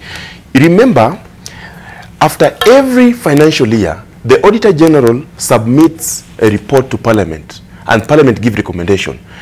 One of the failures of this Parliament, they have failed to discuss the most recent audited reports. And that's why today we have got budget that was allocated on the very old Auditor General report of 2013-2014. That means the members of Parliament denied their counties, their constituency, and government departments over 500 billion because the most audited recent accounts of reports was showing that the national government collected 1.4 trillion, while the one that the members of Parliament used to allocate revenue was 900 billion. Look at it. Where were they, and why didn't they discuss the most audited report so that they can allocate funds according to the appropriate But I thought this year they decided to operate on a zero budget. No. I thought they affected zero budget. No, because even the government departments right now being allocated money are being asked to go on a zero budget. You begin afresh. We are not using the old budget to allocate funds. I think that's where they are. Not old budget. We are using the national collection, and the formula is there in the Constitution. Remember, anytime the government collects money, that money is transferred to various accounts so that they can go into various departments of government. But the members of Parliament must approve. In budget making process, it is a requirement that they have to look at the last collection, which should be the last and most recent audited report. So they didn't use it? They didn't use it because they were politicking. Okay. Okay, right. We're coming back to finish our discussion. We have about 10 or 15 minutes on the clock. I'd like to talk about the proposed impeachment and just what's happening in the demolition of buildings sitting on riparian lands. But first, I'm told to go to Mwingi right now, and we'll be showing you the pictures, the requiem mass for the 10 pupils who died over the weekend in that bus tragedy is currently underway, and those are the pictures. I think the ceremony is currently underway, and Sharon Baranga is reporting from Mwingi as at the top of the hour, which is about 20 minutes away. We'll be able to cross over to Mwingi to speak to Sharon Baranga. But the 10 pupils died in a road accident after traveling all the way from Mombasa. They had just a little distance to cover before they go to their schools. The parents already in schools waiting for them, but they tragically died, raising a lot of questions as to how we implement policies. So Sharon Baranga is at that ceremony, and of course she reported earlier that the Education Cabinet Secretary, Ambassador Mina Mohammed, was already there, Belio Kipsang, the PS, and several other government officials and area officials, including the governor for Makueni and the Charity Ngelu, who is also there. So we'll be crossing back there in a while, but I'm told let's listen in just for a minute or so. Wait.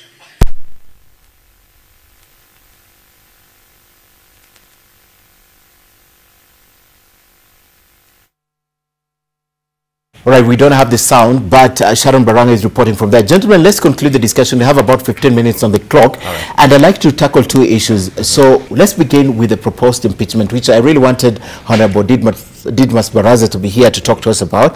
On the basis of gross misconduct and abuse of office, they now want to impeach Rotich. It's something that has not been seen in this country. I'm just wondering how they push this. Ken, let me tell you, it is possible, but it will be very difficult.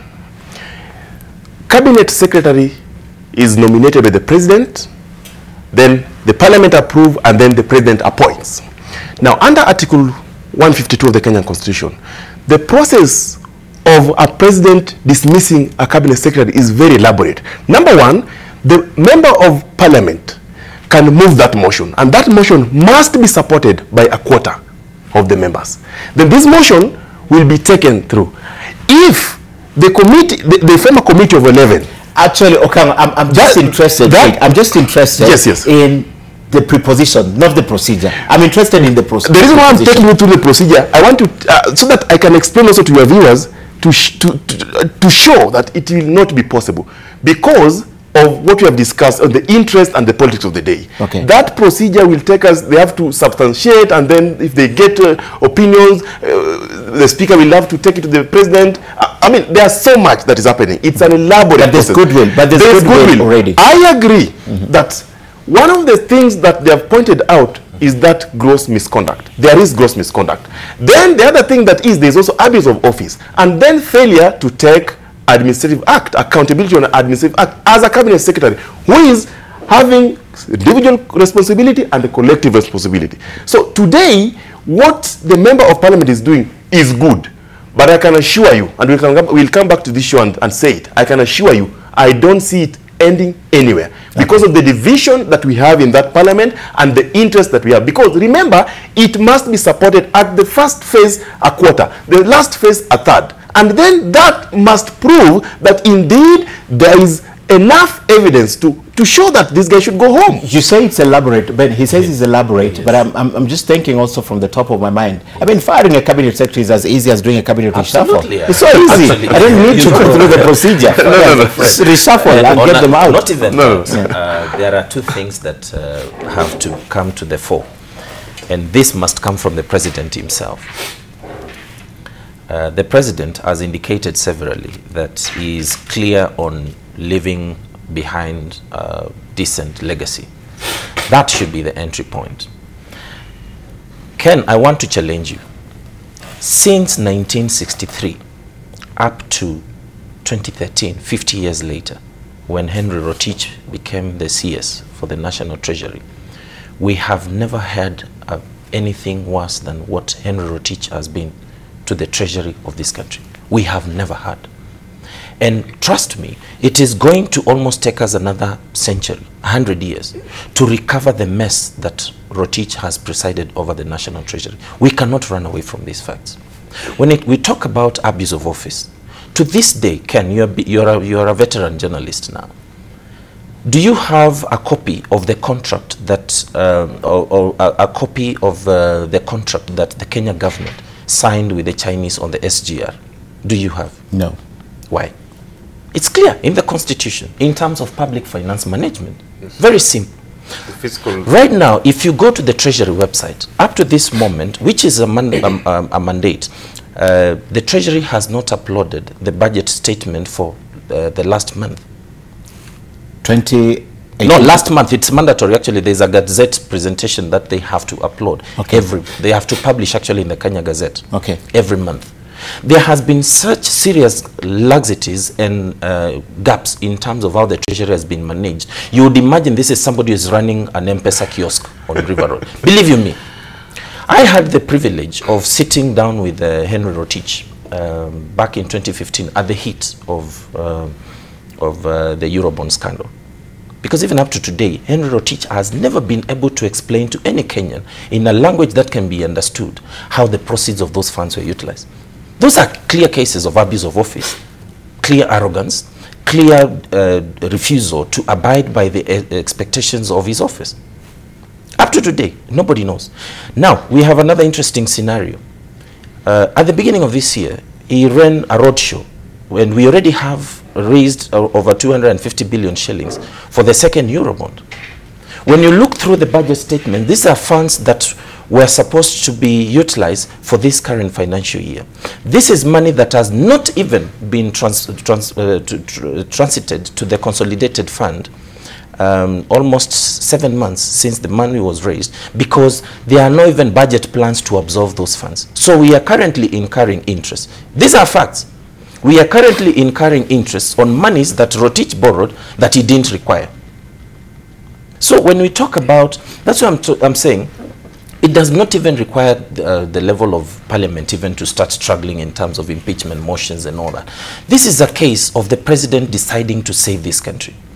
In the last 4 years, Rotich has borrowed 3.2 trillion shillings. Yet, since 1963, when he came into office, all the money that actually has borrowed now 4 times, all the money that has been borrowed since 1963. And can you see, today we live in a very easy society to relay information. It's not the times we used to depend on KBC or the phone booths to relay information. I want you to take time to drive from Lamu to Malaba. Take a moment to drive from Namanga all the way to Liboi or any other quarter of this country. Then show me what you can prove you have done with 3.2 trillion shillings. Show me. In the last few years. Okay. And we have been talking about the SGR, which is 100% financed by the Chinese, and that's another going to be another economic mess. My thinking is, and I've been trying to compare, for example, somebody like Rotich with first Kibaki's finance minister, David Mwirari, the late, may God bless his soul. Mwirari really would take time to understand and even brief the president as to why we cannot start getting excited about the figures. I think there is a certain addiction Rotich has created at the treasury about figures. Like now, this current budget of 3.04 trillion shillings does not make sense, believe you me, whether from an economic perspective or financial perspective. Because we can only raise a maximum of just slightly over a third of that money. The other third is anticipating to borrow. The other one, I don't know whether he expects some miracles to happen so that money rains at the national treasury. I have no idea. Okay. Yet, when you critically look at the 3 trillion budget we have, compare it with last year, the last financial year, the audit report Fred was talking about, the actual absorption by government was less than, the last budget was, I think, 2.6 trillion shillings, isn't it? The actual absorption by government was less than 70% of that. So actually, what was the basis? I was told it's less than 54 across. Yes. 54. Yeah, when you do it across, actually, yes, it's about 54. Yes. So what is the basis of stretching the budget again from 2.6 trillion shillings to 3 trillion shillings? Okay. Yet our capacity would be, as I finish up on that, because there are certain pertinent issues Kenyans really need to be able to understand. Okay. That's why now Rotich has embarked on what I call popcorn economics. That's why Rotich now has decided to begin to overtax people. Fuel prices have gone up.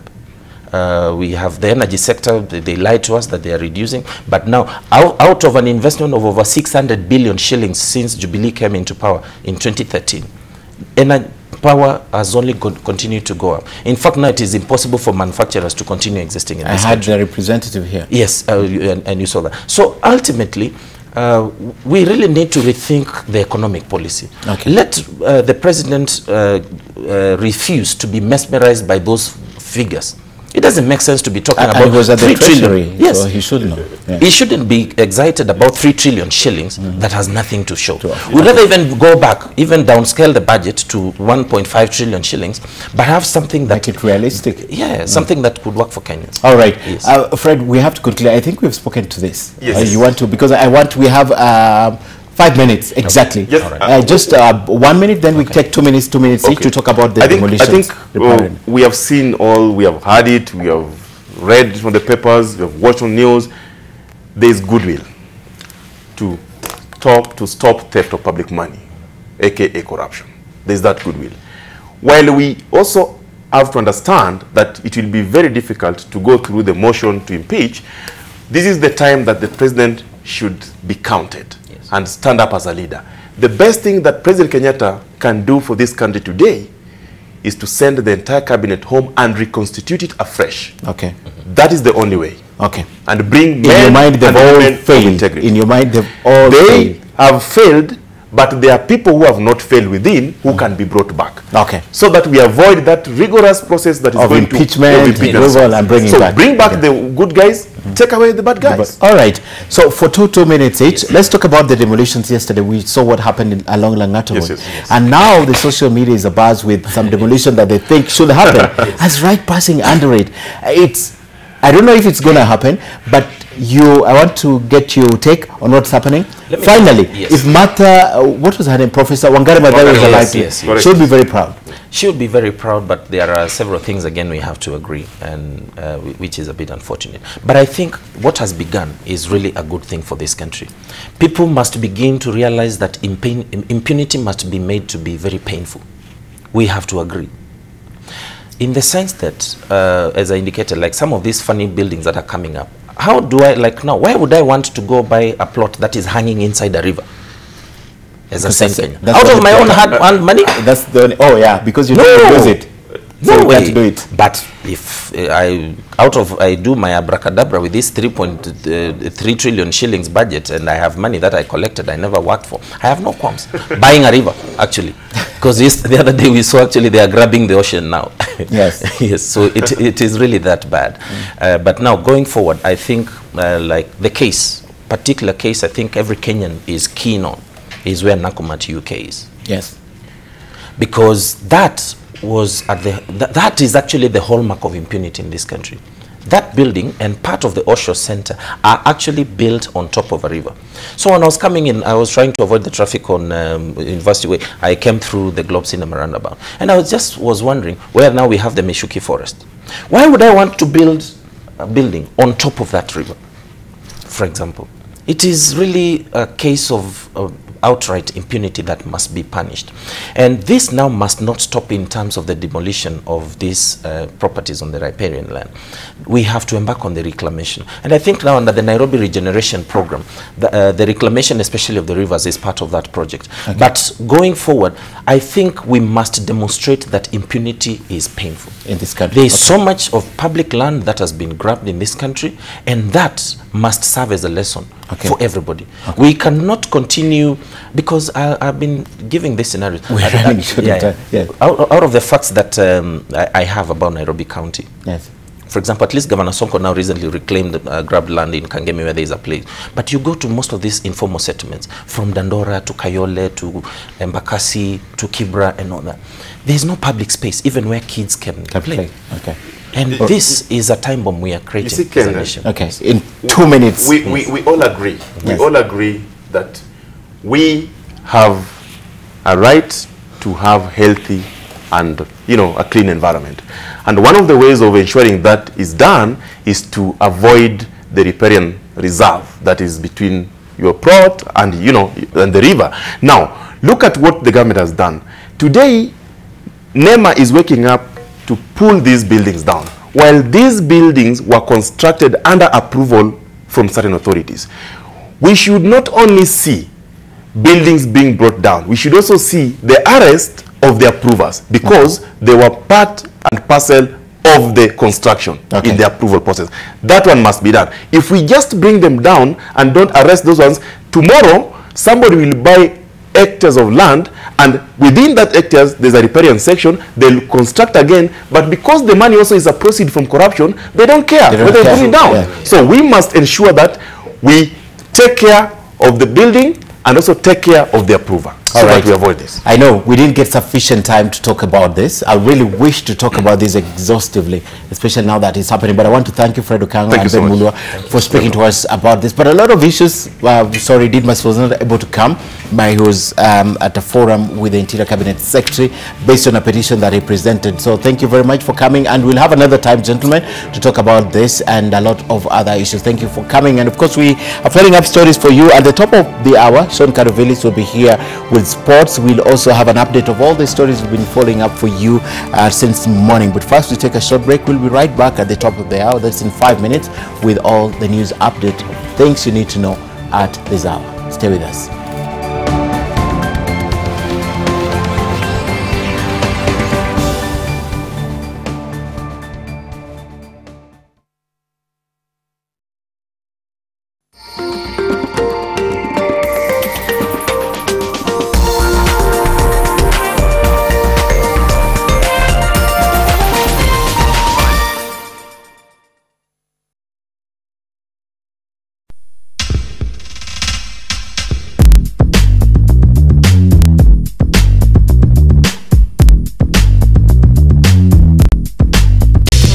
NTV. This is the headquarters of wit in Africa. I love this guy. The hub where humor meets sense. Unatumiaga tu your lines, unanilike na mimi nakulike. So kwa Mrs. Kingori. The Wicked Edition with Dr. Kingori, an expert in the best medicine. Listening to his solution if you crossed him in church. Nikienda kanisa mtu alitukane, hakuna kugoja. Huko tuko kanisa huko. Surely! Laughter served in the right dosage for the whole country. Tonda kita, nipe tikiti. The Wicked Edition every Friday from 7:30 p.m. only on NTV. This is the headquarters of wit in Africa. I love this guy. The hub where humor meets sense. Unatumiaga tu your lines, unanilike na mimi nakulike. So kwa Mrs. Kingori. The Wicked Edition with Dr. Kingori, an expert in the best medicine. Listening to his solution if you crossed him in church. Nikienda kanisa mtu alitukane, hakuna kugoja. Huko tuko kanisa huko. Surely! Laughter served in the right dosage for the whole country. Tonda kita, nipe tikiti. The Wicked Edition every Friday from 7:30 p.m. only on NTV. This is the headquarters of wit in Africa. I love this guy. The hub where humor meets sense. Unatumiaga tu your lines, unanilike na mimi nakulike. So kwa Mrs. Kingori. The Wicked Edition with Dr. Kingori, an expert in the best medicine. Listening to his solution if you crossed him in church. Nikienda kanisa mtu alitukane, hakuna kugoja. Huko tuko kanisa huko. Surely! Laughter served in the right dosage for the whole country. Tonda kita, nipe tikiti. The Wicked Edition every Friday from 7:30 p.m. only on NTV. This is the headquarters of wit in Africa. I love this guy. The hub where humor meets sense. Unatumiaga tu your lines, unanilike na mimi nakulike. So kwa Mrs. Kingori. The Wicked Edition with Dr. Kingori, an expert in the best medicine. Listening to his solution if you crossed him in church. Nikienda kanisa mtu alitukane, hakuna kugoja. Huko tuko kanisa huko. Surely! Laughter served in the right dosage for the whole country. Tonda kita, nipe tikiti. The Wicked Edition every Friday from 7:30 p.m. only on NTV. This is the headquarters of wit in Africa. I love this guy. The hub where humor meets sense. Unatumiaga tu your lines, unanilike na mimi nakulike. So kwa Mrs. Kingori. The Wicked Edition with Dr. Kingori, an expert in the best medicine. Listening to his solution if you crossed him in church. Nikienda kanisa mtu alitukane, hakuna kugoja. Huko tuko kanisa huko. Surely! Laughter served in the right dosage for the whole country. Tonda kita, nipe tikiti. The Wicked Edition every Friday from 7:30 p.m. only on NTV. This is the headquarters of wit in Africa. I love this guy. The hub where humor meets sense. Unatumiaga tu your lines, unanilike na mimi nakulike. So kwa Mrs. Kingori. The Wicked Edition with Dr. Kingori, an expert in the best medicine. Listening to his solution if you crossed him in church. Nikienda kanisa mtu alitukane, hakuna kugoja. Huko tuko kanisa huko. Surely! Laughter served in the right dosage for the whole country. Tonda kita, Nipe tikiti. The Wicked Edition, every Friday from 7:30 p.m. only on NTV. This is the headquarters of WIT. And to see whether he'll be brought here. What I'm being told is that until now he's still at the Integrity Center, where he spent his night yesterday after being arrested by the EACC detectives. And now it's a matter of waiting and see whether he'll be brought here at 2 p.m. as they have told us. But so far what I've been saying is that the lawyer, Professor Tom Ojenda, has been spending his entire morning hours here at Milimani Court.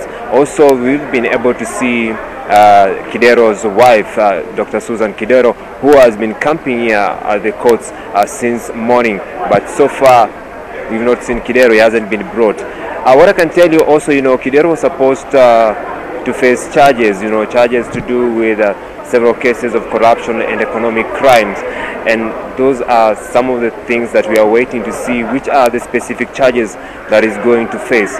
But remember that he's the only person who has been arrested so far among the 9 people whom were being, who the EACC detectives were looking for from yesterday. Because, we were told that the 8 who are remaining, basically they switched off their phones yesterday after realizing that Kidero was arrested. And so far, none of them has been arrested yet. And therefore, for now, we'll continue camping here at Milimani Law Courts to see whether Kidero will be brought in. Then we'll see some of the specific charges that he's going to face at the Anti-Corruption Court. Since morning, we've seen some few supporters and some, members of parliament from the ODM party who've been coming here. And right now, I'm being told that he has been brought, and we're expecting to see him in court any moment from now as the hours head to 2 p.m. For now, let me take you back to studio. All right, Vincent, and indeed we've seen quite a number of people walking behind you, so we assume he's one among the many who have just walked in now that you're reporting he's been brought in court. But just tell us in 10 seconds, did he spend the night at the Integrity Center or not?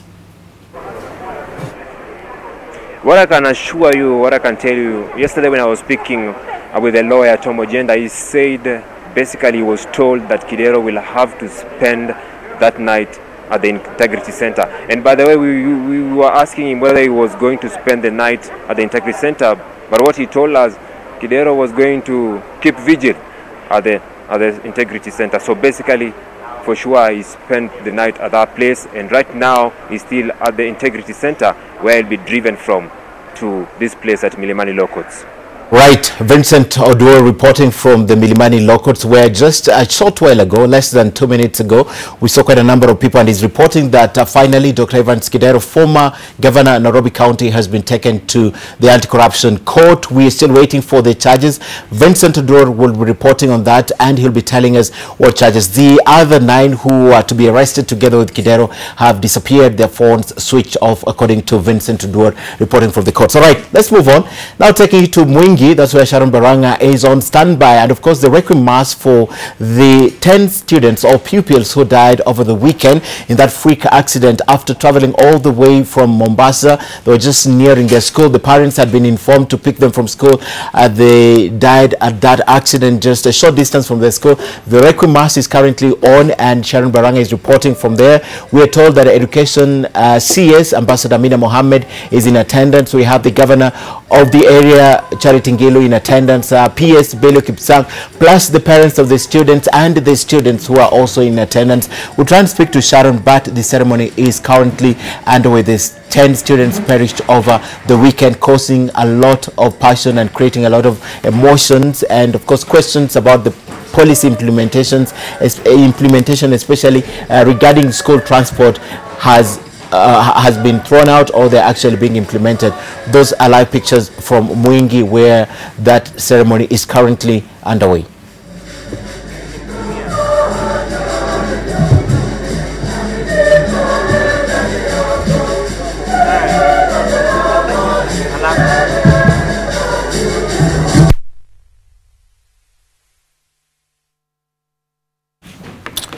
And from Mwingi, let's come back to the capital and take you to Parliament, and that's where we find our reporter Seth Olale. He has been reporting on the counterfeit sugar, the poisonous sugar, and the probe that has been going on in Parliament. And now there are fresh reports about a report that was to be tabled in Parliament being doctored to favor some people.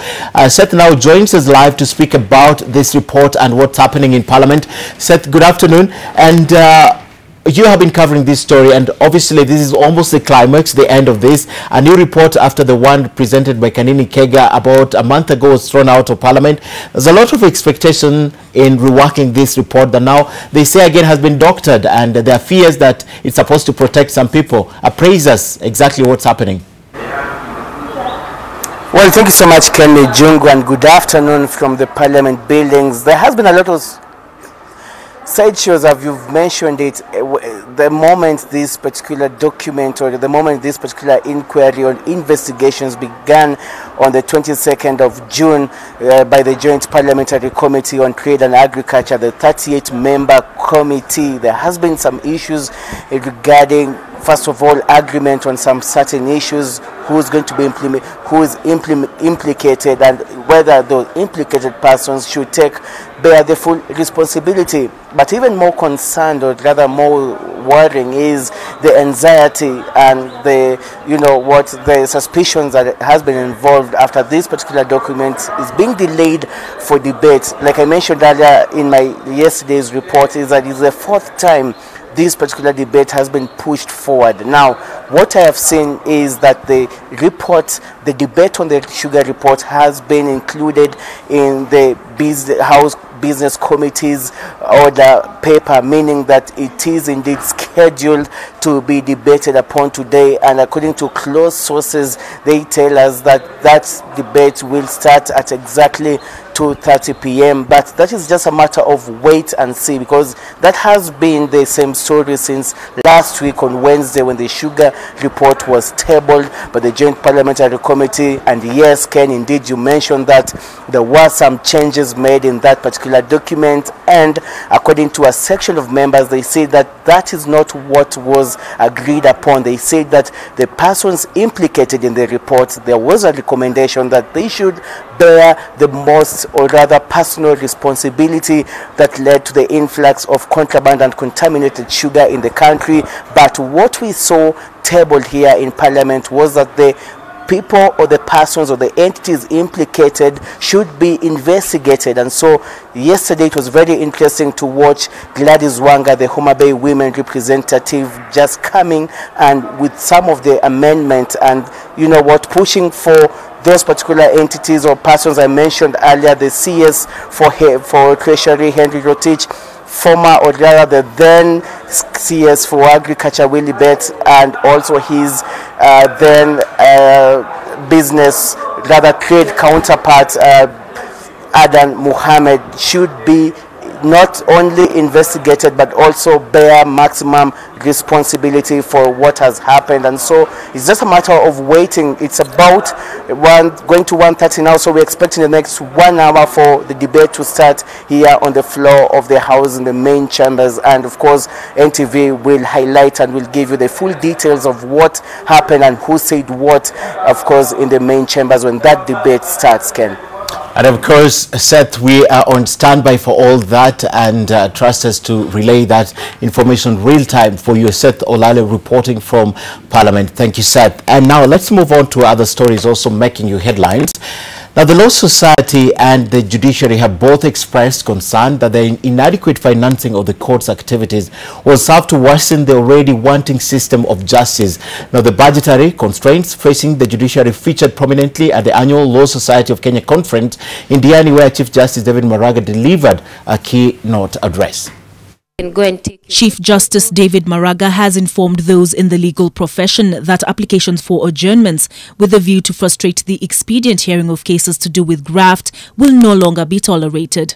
Speaking at the Law Society's annual conference in Diani, Maraga put the advocates on notice that applications for adjournments will only be granted in exceptional circumstances. And so for accused persons, you play a critical role in this fight. Expedition can only be realized with your cooperation. We are planned to have those cases heard on a day-to-day basis.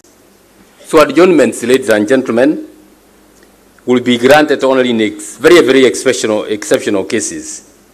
We appeal for your maximum cooperation and that of all the other stakeholders against this fight. Please read the public mood and let us deal with these issues. Maraga and LSK President Allen Gishuhi have also addressed the pressing matter of a deficient judiciary budgetary allocation, piling pressure on the legislative branch of government to remedy the shortfall. I'm happy you are all, quite a number of you have expressed your views about the allocation of the development vote, and you will continue appealing to the authorities to give us sufficient funds. My Lord the Chief Justice, what I can promise you is that we as a law society stand hand in hand with your passionate appeal for the creation of the Judiciary Fund, because we're all affected if we don't have a capable judiciary that has the infrastructure in place. I read the other day that in response to the concerns raised on the judiciary budgetary allocation, the majority leader in the National Assembly, Aden Duale, has advised Maraga to stop politicizing the budget cut and introduce a supplementary estimate through cabinet. And elsewhere, the Ethics and Anti-Corruption Commission says politicizing the war against graft is one of the major challenges it faces. Speaking during the launch of the multi-sectoral anti-corruption initiative, EACC Chief Executive Officer Halake Wako warned that the war against corruption will not succeed if different sectors pull in different directions. Also in attendance were U.S. Ambassador to Kenya Robert Godek, Nation Media Group's Chairperson Wilfred Kiboro, among other leaders. What we are saying is we fight, go into war on this fighting of corruption, and we lose. Then we don't have a nation. We don't have a nation.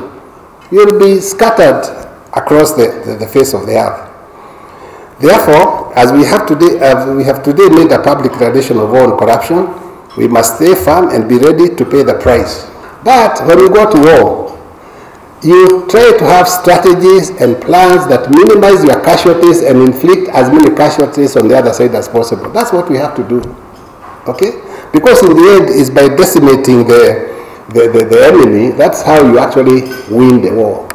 In Kenya, the next step in the fight is clear. Officials should continue and indeed redouble efforts to thoroughly investigate all reports of corruption. And where there's evidence of corruption, law enforcement officials need to investigate and prosecute those responsible, regardless of political party, social stature, or personal connections. Individuals found guilty in courts must be punished, including jail time and forfeiting the proceeds of their crimes. The judiciary needs to act swiftly to hear and render judgments. Every Kenyan needs to stand up and refuse to pay bribes and refuse to accept bribes. Politicizing and ethnicizing corruption. Fight. It's the greatest problem that we face at the Ethics and Anti-Corruption Commission. For example, if we invite anybody to record a statement, particularly an elected individual in this country, an MCA, a member of parliament, whether at the National Assembly or Senate, a governor, and others of the kind. I haven't seen much of support to people who work in the public sector. But for those ones who are supposedly leaders, we face a lot of challenges. Now let's move on. Judy Seguton, who is now described as a good Samaritan lady by the anti-FGM crusaders, was today arraigned in Cabernet Court. Now Seguton is being accused of giving refuge to 16 girls without the consent of their parents. According to Seguton, she rescued the 16 girls from the hands of those who wanted to take them through FGM and early marriages. Among the girls is a 10-year-old girl who we reported about last week, who was married by 3 different men at different times. Now the court directed the girls be taken to Kana Girls Rescue Center and AIC Chemoligot Rescue Center for protection. Seguton was released on a free bond and is expected to be arraigned on the 11th of September this year. The prosecution was ordered to hasten investigations to ascertain whether the accused rescued the girls or she took advantage and kept them away from their parents maliciously. The offences established shall be examined by and analyzed by the ODPP and finally present the matter before court. From Baringo to Kilifi, where the county government has closed down all slaughterhouses and banned supply of red meat following cases of the Rift Valley fever. Authorities say they made the decision following positive results in some samples. Rift Valley fever was first reported in Vihiga County, and their fears could endanger lives of Kilifi County residents who mostly consume meat from the neighboring counties. The government slaughterhouse in Malindi and all other private slaughterhouses have been closed down indefinitely to prevent spread of the disease. Kilifi County Executive Member of Health Dr. Omar Anisa says they are on high alert and advised residents not to consume meat as it could endanger their lives. That's how Rift Valley fever reached Kilifi County. Ilianza huku Tana River. Kwa sababu ya mifugo kuzunguka kuingia mipakani kwetu, ndio ikaingia upande wa Magarini. So, na unajua hiyo iko transmitted na mosquito. Ikiwa ng'ombe tayari yako affected kule, imekuja ikatangamana na wengine huku, zile mbu zikiuma zinaambukiza hawa wanyama huku kwetu. Ningekuomba in terms of security uangalie hayo mambo. Dr. Anisa called on the veterinary department, the health, security and environment to work together to avoid the spread of the disease as it could affect the tourism sector. Ya Malindi Magarini ni area ya tourism. Mzungu asikie hiyo kidogo tu, bas anatorokea. Hata jana ilinibidi niandike barua kwa Italian consul kumwambia everything is under control. Tulikuwa tayari wamebabaika. An outbreak of Rift Valley fever was first reported in northeastern counties 2 months ago, which left at least 13 people dead. Zainab Ismail, NTV. And the Kenya National Commission on Human Rights has called on the police to tighten the noose around cases of human trafficking after it emerged that Wajir was a major transit point for human traffickers. Now, the human rights body expressed concerns that the police concentrated more on stopping the flow of illegal immigrants into the country than checking the number of the people being trafficked out of the country. Nearly 130 legal immigrants were arrested in Wajir the last year. 48 others have been arrested in the last 6 months. Wajir has been identified as a major transit point for persons trafficked to Tanzania, South Africa and various European destinations, lured with promise of a better life. Those who have been trafficked, those are victims as per the Kenyan law, and they are not criminals. So we need to be able to distinguish the trafficker, who is the criminal, and the victim. Those who have been trafficked are actually victims, and therefore those form very crucial witnesses against the trafficker. But when Wajir is a border county, and the fact that we border Somali brings with it challenges related to security, challenges related to migration of people, some migration which is not regulated, which is illegal. And the German government under the Better Migration Management Program, which aims to improve migration structures in the region and to address the trafficking of migrants within the Horn of Africa and from the Horn of Africa. Commissioners from Kenya National Human Rights Commission have been hosting their counterparts from Djibouti who are in the country to learn best practices on how to handle cases of human trafficking in the region. The two human rights organizations plan to visit Wajir prisons where they will meet illegal immigrants serving sentences for being in the country illegally. Nurdin Almoge, NTV, Wajir County. Now, one of the key suspects linked to the killing of a rhino at the Lake Nakuru National Park a week ago has been arraigned in a Naivasha court before Resident Magistrate Martin Butua. Eden Abdi Mata was arrested in Bahati village, Ndabini area of Naivasha with a 306 rifle and 6 pieces of processed ivory weighing 125 grams with a street value of 100,000 shillings. Now, he's facing charges of being in possession of the trophy contrary to Section 95 of the Wildlife Conservation and Management Act of 2013. 2015 and possession of a firearm without a license. He was released on a bond of 500,000 shillings with 2 sureties of a similar amount. The case will be mentioned on the 22nd before a hearing on the 25th of October.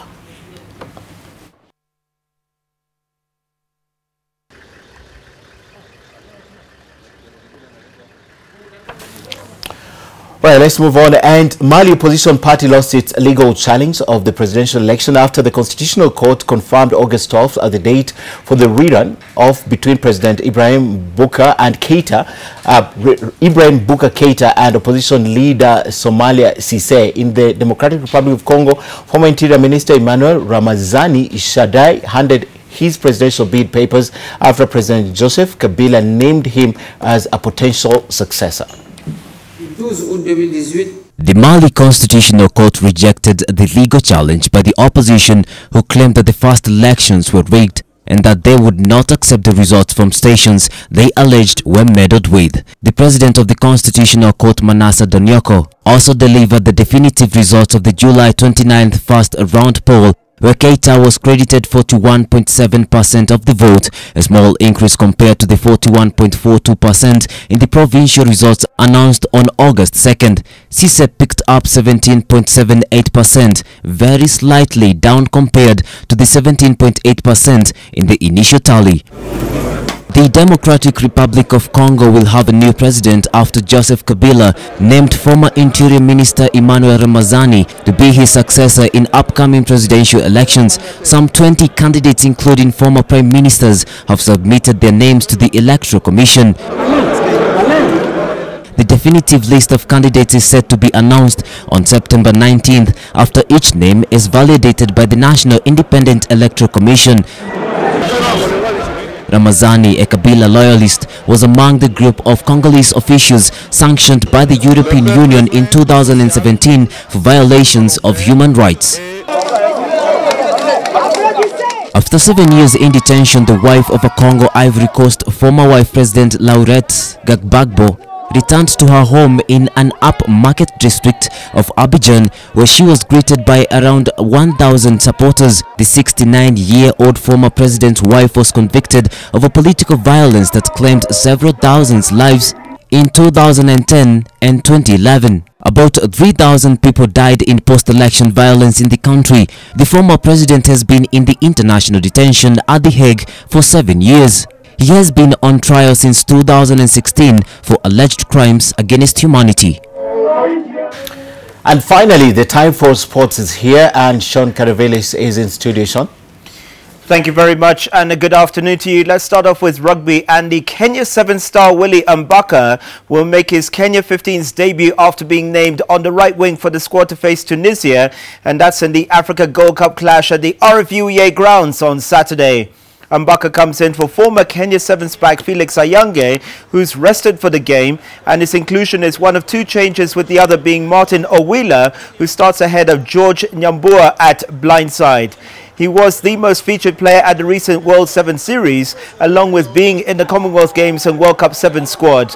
Now Kenya Simbas head into this game placed second in the Africa Gold Cup and 2019 World Cup qualification table, and they've got a total of 12 points so far. Tunisia is placed 4th with 4 points gained from a rare home win over Zimbabwe.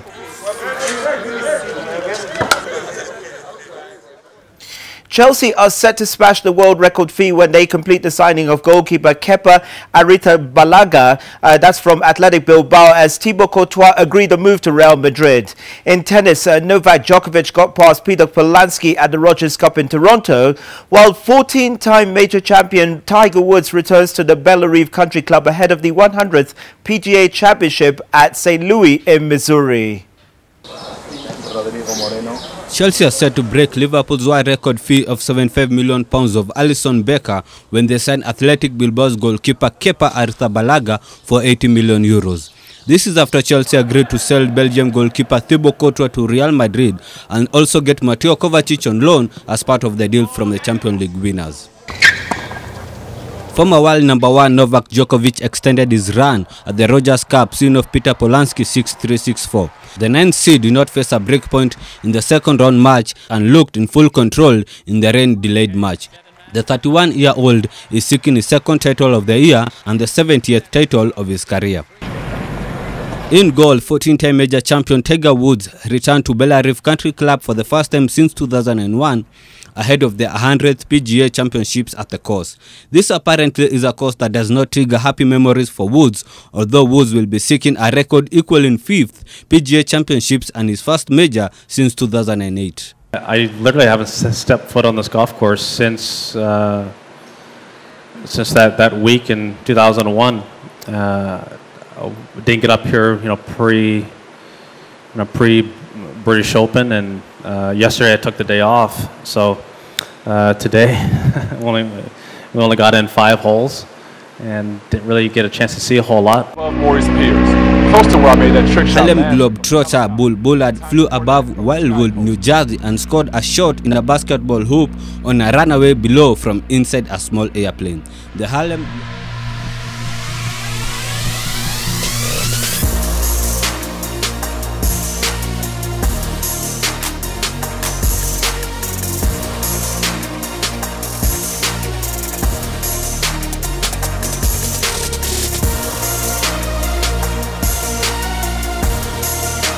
patient, right? Thank you for the sports. And of course, NTV Sasha is on air shortly, and I see Harry Salim in studio ready. I am done here. Thanks for watching.